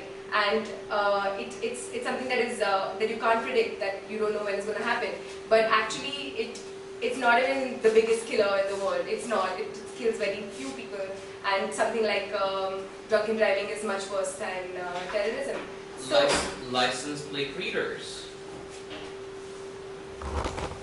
Maria poses those as well. So now I completely believe that CMS to get terrorists is an awful idea, but something that I'm not as sure about, okay, is license plate readers for traffic violations. I'm actually, and I'm not being devil's advocate here, because I think CMS is an awful idea. Okay, it creates way too much information in a centralized place, and it's you don't need that kind of centralized monitoring for anything. Okay, intelligence, the best form of intelligence would be decentralized in this thing, and regardless of whether CMS is created, the intelligence agencies anyway have access to what they want, okay? And so I believe getting accountability on intelligence agencies is a much more difficult thing, but on regular things, okay, such as license plate readers, okay, for saying that this will not be accessed until you get, you know, an appropriate warrant, or until you get some kind of appropriate clearance, okay? And until then, all this automated information which is being stored will not be accessed, okay? Now, I believe license plate readers might have a lot more to do with crime solving than CMS ever will. And I find the arguments against plate readers much more difficult. Yes, yeah, I agree with you on that point. In regards to terrorism, yes, you have a point. The point of terrorism is to cause terror. I was reading this, so I just had one more point to Yeah. make. So now the thing is, like, this is what I read in an article and I really agree with this. So what it said was that surveillance, what it does is it provides you with a sense of security and not security itself. But because you're made to believe that that sense of security is security because of the way it is presented is actually more dangerous because... There's a phrase used by Maria's favorite author, I think Rushnar, which she calls it security theater. Okay, theater. Okay, but having said that, let me also remind you of some social experiments that police are fond of conducting and have sometimes conducted. If you go near Raj Bhavan, you'll see that there is a cardboard cutout of a police officer stuck in the middle of the road. Okay, and it's strange, isn't it? Okay, it's actually not 3D, it's 2D. 3D projection. No, it's not a 3D projection. It's a photo that's cut out in cardboard. It's not a 3D projection, but that human-sized cardboard cutout has, according to the Bangalore Traffic Police, managed to decrease, okay, the number of accidents that happen there. Okay, in the sense that because like you're automatically reminded that someone is verifiable. That should be publicly verifiable because you know, the government does collect statistics about accidents, and those are based on the stations in which the accidents take place. So it should be verifiable. I haven't verified it, okay? But they wouldn't, in my opinion, be continuing with this ridiculous an operation had they actually not found a decrease. Because you have not verified, they can keep doing what they're doing. You know what I'm saying? Because only if there's somebody of your stature or equivalent who says, okay, this is bogus, and they can get away with it. No, but what are they getting? No, my question is, what exactly are they getting away with? By, like, are they getting away with decreasing the police force and using this as a cost-cutting measure and hoodwinking us, or what exactly are they getting away with? Because for me, there would be no obvious incentive for the police to lie about it being a success. Okay, if it didn't succeed, the police force would want more budget to hire more police officers or something of that sort. But of course, I think someone should, you know, actually get the data from the different police stations and specifically from the police station closest to Raj Bhavan and actually verify the decrease in over time. Okay, but this is something. It's sometimes tricking yourself into, like, even though you and here's the thing. First, while you're driving past, you think it's a real person. Then, you know, a millisecond later, you'll look again and you see it's a cardboard cutout. What might be strange is, despite knowing that it's a cardboard cutout, okay, you might still be, your brain might convince you to obey traffic rules better for that while that you're passing through, okay, and there are numerous behavioral psychologists, etc., who have done different kinds of tests around the issue of surveillance by saying, if in a room, and surveillance and authority and various things, so saying, if in a room you keep some things, okay, some cookies Okay, and they did this. I remember it was cookies, and I think it was cookies, but they did this in a teacher's room and in a school, in the room where teachers go for their breaks. Okay, in some cases they put up signs, okay, saying that these are not to be taken. In some cases they didn't. In some cases they did that, but with a camera. Okay, and so they did all kinds, different kinds of permutations to look at the effects of, in some cases they tried, some kind of positive reinforcement for not negative reinforcement of someone spying on you, but some kind of positive reinforcement, which I can't remember right now. But doing those kinds of experiments, you do sometimes get strange results that even if you know that surveillance isn't real, okay, sometimes just because that's happening, okay, you might not take the cookie. Okay, so what I'm saying is there might be So benefits from surveillance that we might not realize. Now the flip side of That's that what- is Sorry, go ahead. no. You went over. Please. Okay, so now the flip side of that is like it might prevent theft, but it also might prevent someone from participating in protesting against what the government is doing wrong. Getting back to my original point. So Sure. again, so on the one hand, like, are we willing to give up that freedom of saying that our government is wrong at what they're doing, for example? So why are you protesting in that case, surveillance? Why aren't you protesting freedom of speech? Saying that we should have the freedom of belief, we should have the freedom of speech to say when we disagree with the government, that we should not be afraid of disagreeing with the government. That for me is the more important right You're saying that there. we shouldn't be afraid of If you disagreeing can- with the government, even though that If they you might can be prosecuted for disagreeing with the government, there's something wrong with the laws that allow for prosecution of people who disagree with the government. Not as much with the laws that allow for CCTVs in that public place. Well, I think it's very interesting to manipulate public psychology into thinking that, for example, there's a police when actually there's not. In order to, at the same time, this is a type of behavior control. You realize that, right? Which I think is very interesting. I mean, it can be very useful in some cases, as in the case of the access. But at the same time, again, where do you draw a line?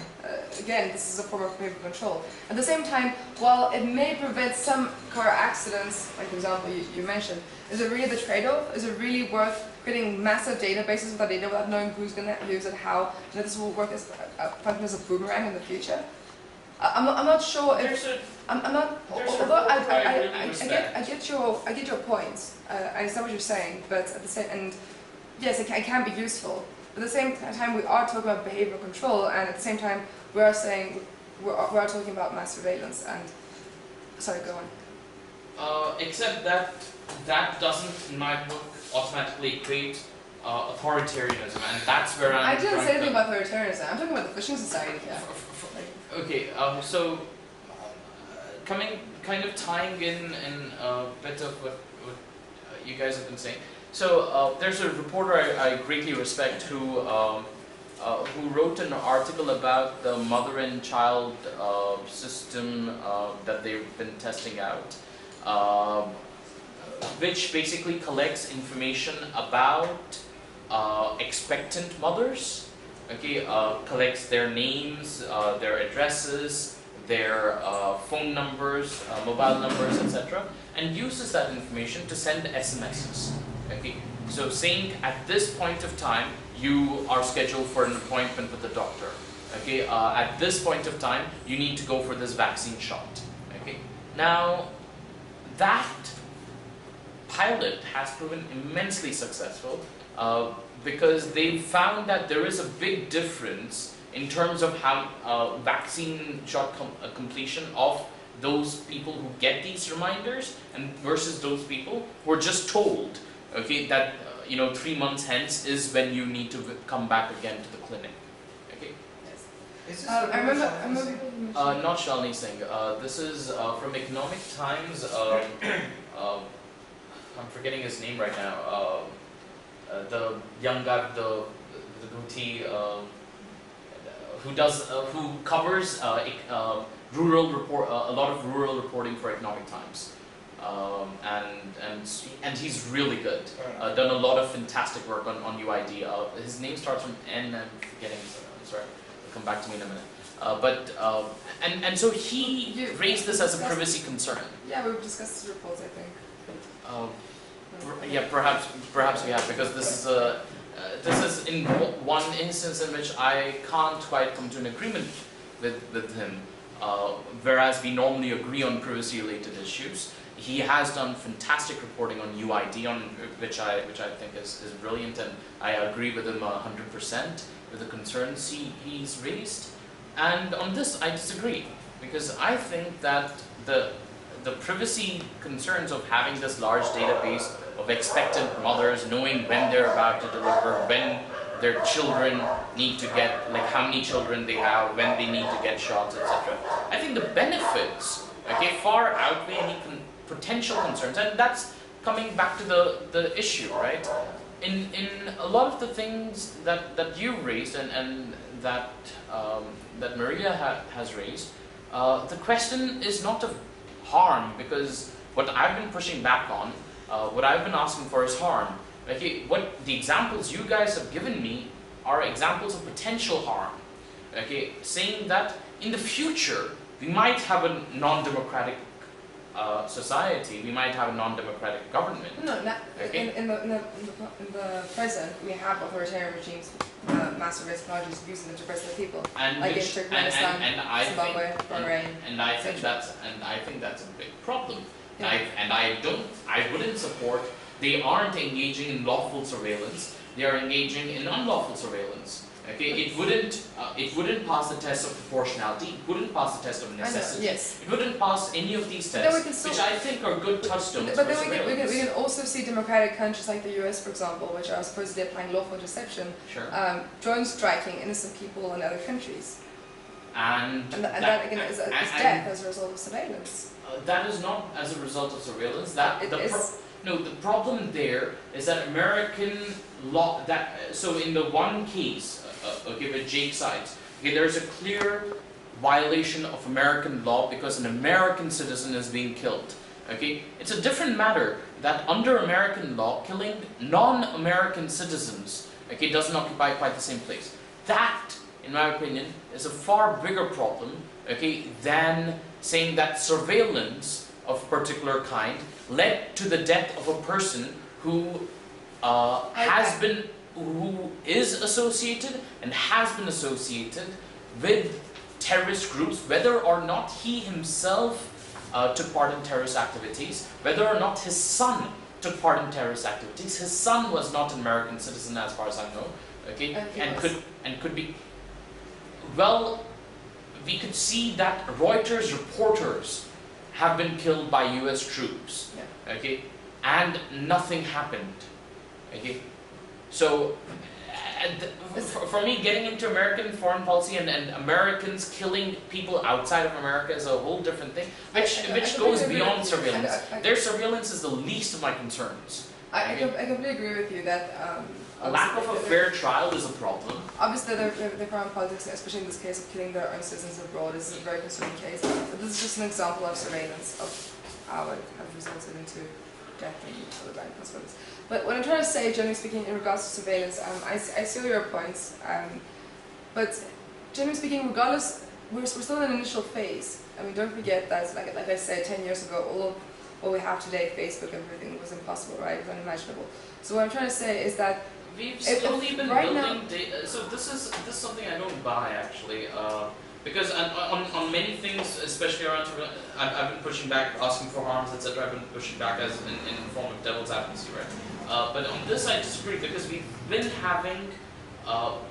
making larger and larger databases since the beginning of the 20th century. The mass genocide in Nazi Germany was aided by this mass collection of data. The difference, though, is that now, at least since the 90s, we've been having massive digital databases. Okay, so for me, one possible response to this would be to say that loss of privacy itself doesn't result in direct harms. Okay, so asking for direct harms from that is a wrong question. What you should, because privacy is something that enables other rights. Okay, and so you must only look at the kinds of harms that other rights are facing. Okay, when you're asking this question about what's the harm of everybody being open and everybody having no privacy. Okay, that in itself doesn't result in harms. It results in harms on a wide variety of other issues. Sorry, can I answer? Sure. The difference, surveillance has been a reality for a long time. The creation of databases is nothing new. I will completely agree with you. However, what is new is the surveillance technologies, the tools to analyze those databases. The difference is that, first of all, these databases, unlike like during the Nazis in previous decades, unlike then, now we're talking about databases on a global level with the technologies to able to automatically analyze it with a great amount of accuracy. So this has never been the case in the past. In Nazi Germany, by using digital means, okay, of data analysis and data collection, they managed to do away with 6 billion plus people, so okay, by collecting information in a far less time. So imagine okay, we've been in a digital database society, okay, for longer than that.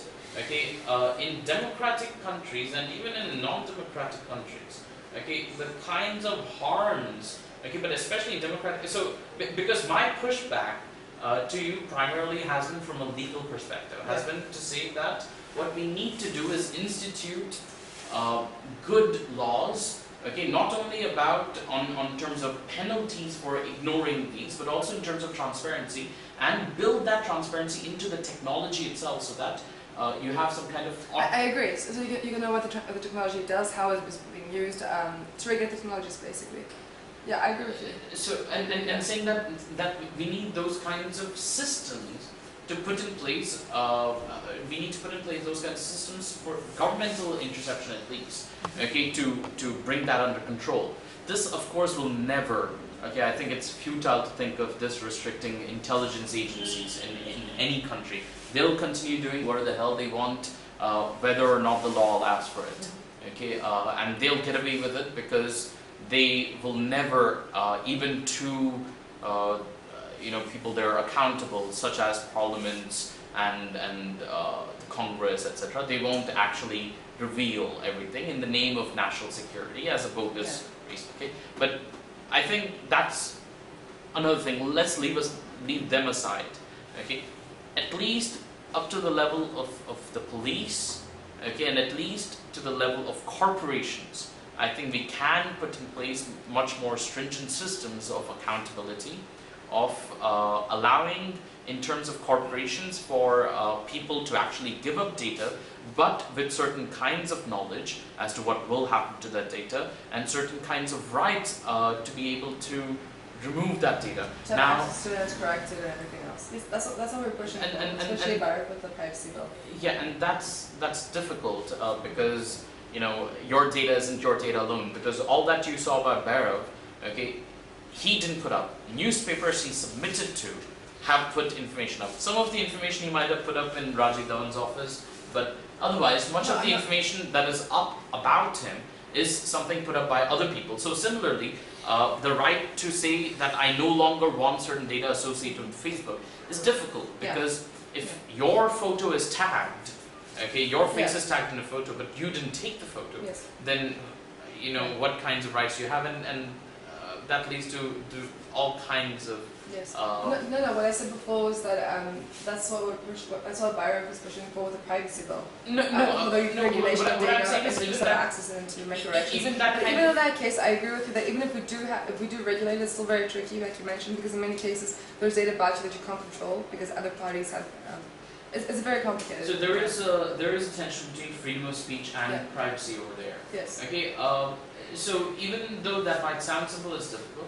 The other thing with governments, okay, we need to put in place, in my opinion, not systems which prevent the government from conducting surveillance, because that A, won't ever happen, and B, I don't think is desirable. Okay, police do need what are known as police powers. Okay, we do need security in order to safeguard our privacy.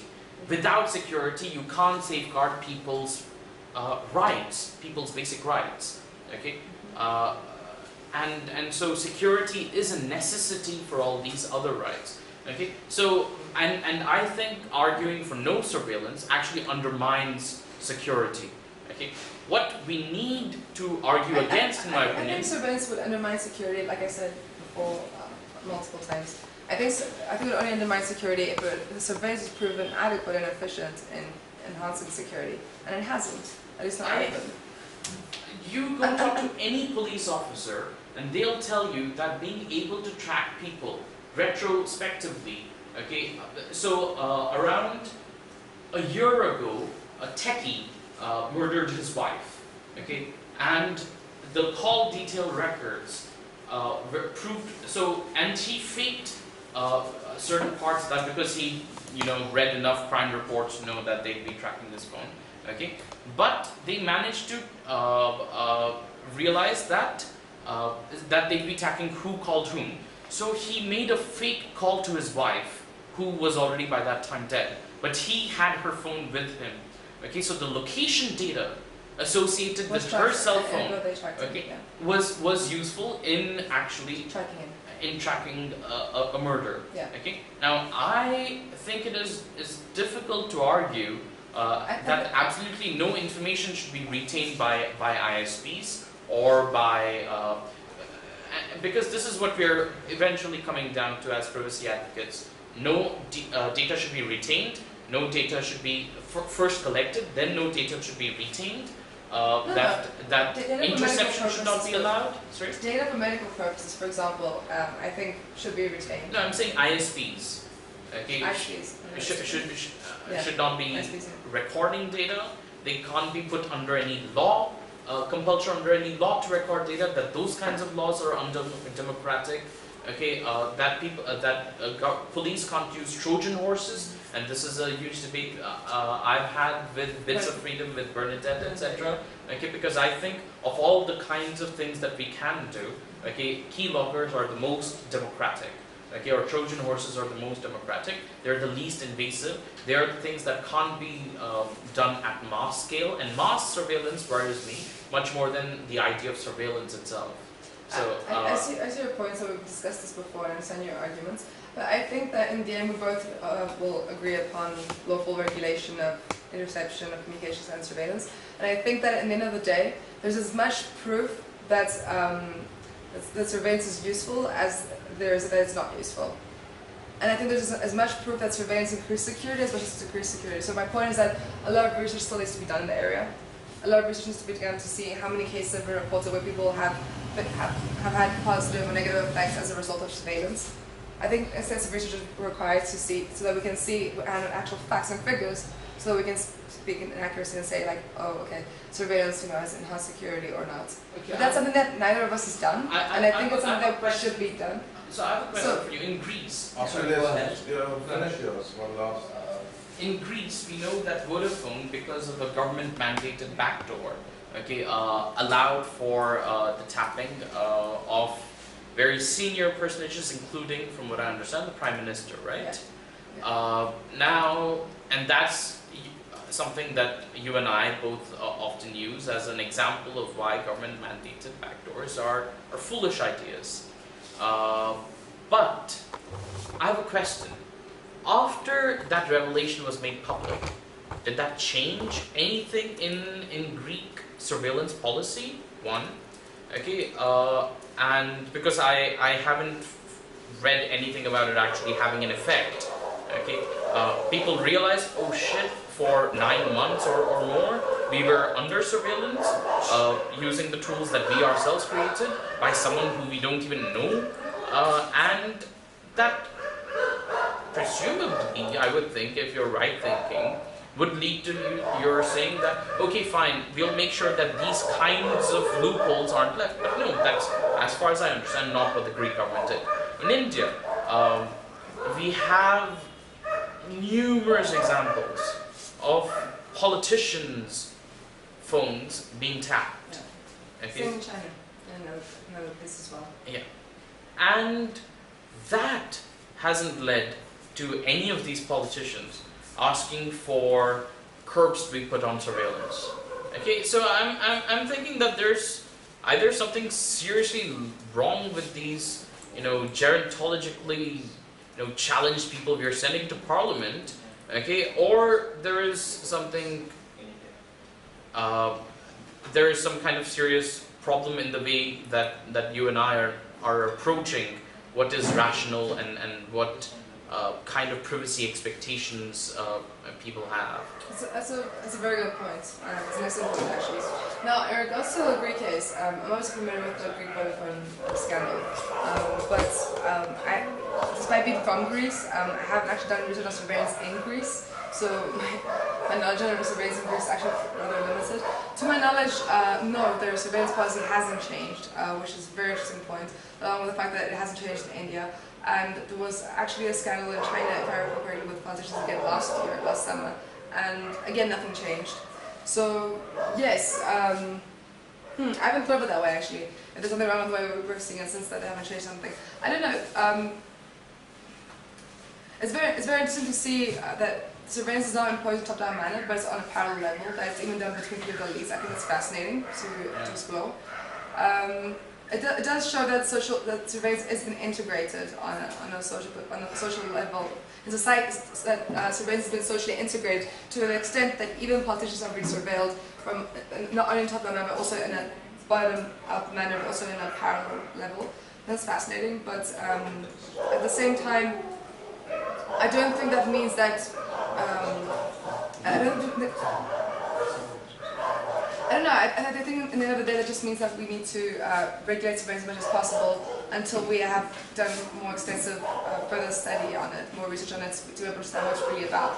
Because right now what we're saying is to a large extent hypothetical, right? Based on notions of human rights, notions of privacy and freedom of speech. But at the end of the day, whereas if you see what has been reported in the press, what would emerge from any conversations with police officials, their concerns about their cars being removed are very real, as in they have tons of documentation in terms of the cases in which surveillance has helped, in which access to phone records has helped, in which access to IP addresses has helped. Yeah. Okay, in actually. So forget about intelligence, okay, because that we don't know enough about, we can't ever know enough about. Yeah. But with the police, we do have, lots of information about ways in which it has helped.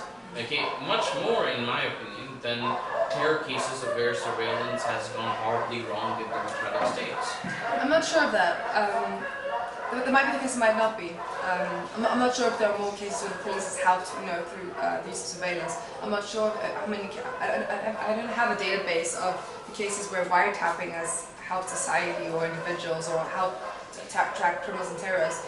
If you have a database, please share it by all means. I'd love to see it. But to my knowledge, there's no database right now. It shows valid figures depicting, in how many cases surveillance has helped improve security, and how many cases, has resulted in the violation of human rights. One of the core things that I think should be done is create such a database by requiring the police, requiring intelligence agencies, or at least police, to actually have some kind of reporting mechanism about. So in this case, so at least in forms of numbers, of saying in these many cases we conducted surveillance, in these many cases that actually led to prosecution of these many people.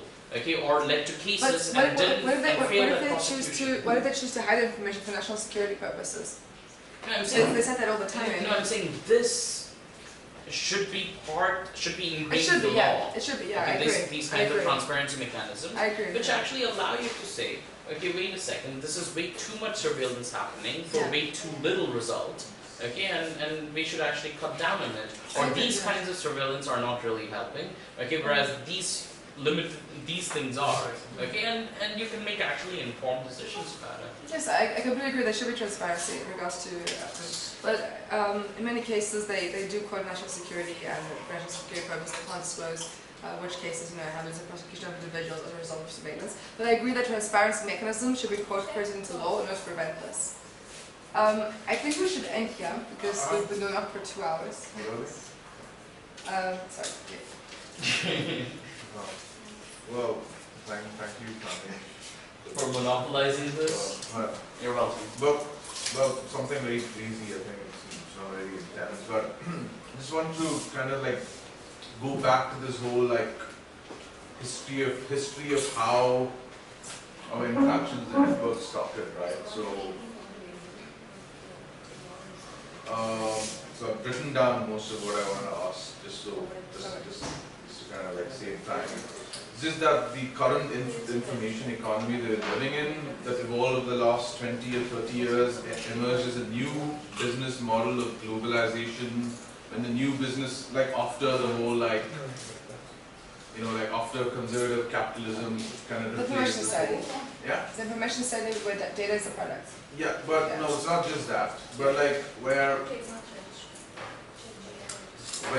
technological progress happened independent of this change in the business model, and then that the business kind of appropriated these technologies into the system. And that is still... I'm not sure if it happened independently, but... So like businesses kind of like adopted technologies that helped kind of transfer of flow of like investments across countries in less time, or like sharing of information between different countries or like different businesses over large spaces. So they use that to their advantage, right? And so that still continues. So I don't see anything surprising that, yes, with social networks and the need for people to like interact with each other, presenting a business model to corporations who fish for data. But what I am, of course, concerned about is, at least over the last 10 years, that youngsters, especially in the bracket of like 20 to 35, are willing to work for free, in the sense that if it's Facebook, they're willing to kind of like give away their data for free. Essentially boils down to them working for free for a corporation, or like even working for less for research organizations. It translates the same thing. So I think here's where the problem lies, where the user's role really has to be quantified, like what he's doing on a website, and like how much he is really kind of working for someone. Whether it's working for an NGO like CIS, and can you quantify what impact you're going to be having and what you're getting paid? Or like you have your Lanier's argument. similar. I mean, Jaron Lanier from You Are Not a Gadget? Yes. He's written a book called Who Owns the Future, in which he makes exactly this argument. So He talks about quantification of what we are doing at every level, and targets specifically the youngsters of the day, and says that they're ruining the future for everyone. So I think that is one of the problems. And another problem is really... I agree with you that, I don't know if it's a problem or not. Actually, I analyzed this before you came. I don't know if it's a problem or not, but... I'm sorry for missing the first half. It's okay. I don't know if it's a problem or not, but it is a fact that we do choose to give up our data through social network sites like Facebook, for example, and whether we should quantify that, I don't know if that's really an issue, to be honest. That's one of the things about like willing to kind of like not be really bothered about your the implications of your work being published online, or your posts being harvested online, what economic implications that have on the larger whole. Like that's one thing. There's one more point I want to make before giving it to you, is that in this evolving information economy, I think what has become more important right now, like if you look at Skype, for instance, their IP is not, though I don't know how many million people have user accounts at Skype. Their intellectual property is the codec used for enabling near real-time video communication between a person to person, and they're transferring this video over TCP/IP to start off with before it goes to their server. So their codec is worth like and at the same time, companies like Google or Facebook, or for that matter, a data mining provider to a corporation who can extract metadata from a large network, their intellectual property is efficient data mining and AI algorithms and the mathematics. Yeah. So I think what we're really dealing with right now is like one user with a very, very low power processor and a corporation with a computer large enough to kind of span the entire neighborhood of a city in what would take you 2 months to do, with really efficient algorithms, and at the same time it's weighted even more to their side with youngsters working for free and providing the data for free. So I think the imbalance, this could be kind of like addressed by having schemes where just like how we keep our data open, machine learning algorithms and mathematics should also be made open. I think a valid point for this is ways in which historic metadata is used to provide infographics or data that the government uses for certain policies. But they say statistically we got, these are the statistics. They're usually metadata that's kind of made into an infographic, but they don't really say what is their covariance or their algorithm that we use for statistical analysis, which has never been open. Like, so mathematicians are very pricey about sharing the algorithms. I think this issue would soon come up in when you're dealing with things like open data. I think yes, corporations making their data mining algorithms open as well could be should be yeah, I'm assuming probably come up. In regards to the first thing that you asked, what are the economic implications when individuals are not bothered about their data being online? Like I said previously, it really depends on what type of data is online. In many cases, I think the reason why individuals may not be bothered about their data being online is because they don't see a threat to it, right?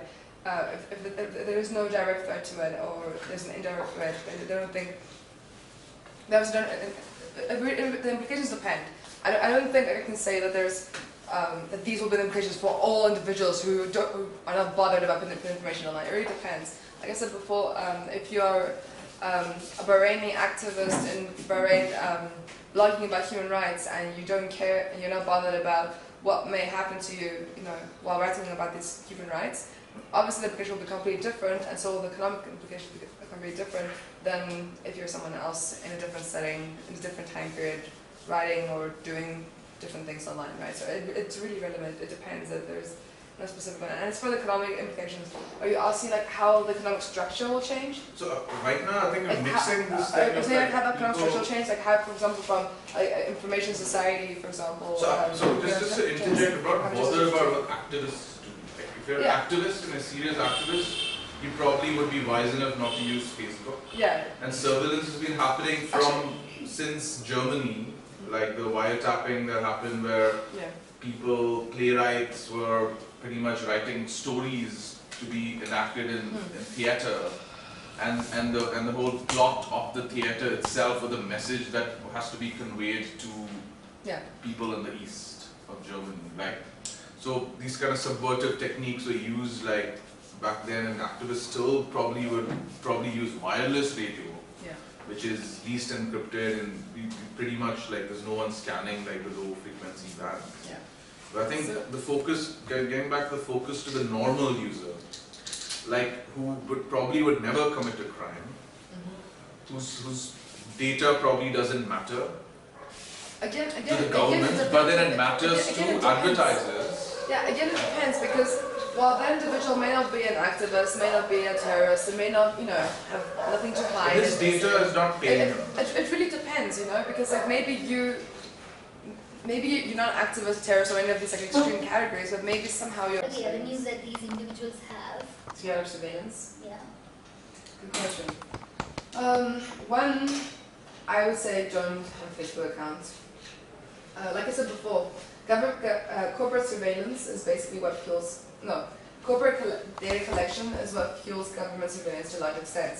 in the sense that the reason why governments can tap into internet servers, the reason why they can collect information from internet communications and telecommunications to begin with, is because we are giving these X companies our data to begin with. So, for starters, I would say that, in my opinion, and don't judge me too hard, I would say a good idea is have Facebook, because whether you like it or not, you disclose a lot of data, probably more than you'd like to, and that data itself discloses a whole bunch of other data, which you probably aren't aware of. I'd say probably like. But Facebook is not a measurement in itself for the entire surveillance. So Yeah, it's not about Facebook per se. What I'm trying to say is that try to, if you want to get out of this whole surveillance stuff, then I'd say like try and give as little data about you as possible. Because at the end of the day, surveillance is only possible because you're giving your data. And in cases where you're not giving your data and you're spied on anyway, and these cases are very few in comparison to other cases, in cases like CCTV or UAVs or I don't know what, in that case, well, it's very hard to escape a CCTV camera if you have to walk in a specific street every time. But in most cases, surveillance is conducted, through online communications, whether it's through wiretapping, whether it's through interception. So I suppose the less data you have, the better. Potentially, the less you're surveilled. Hopefully, I don't know. you can't But erase your but entire you data. you To can't give an example, the CCC, I don't remember in which city, I think it was their Munich office, but I'm not sure. Okay, they actually got a pretty sweet deal on one space to use as their office space, and they decided not to take that up. Okay, because the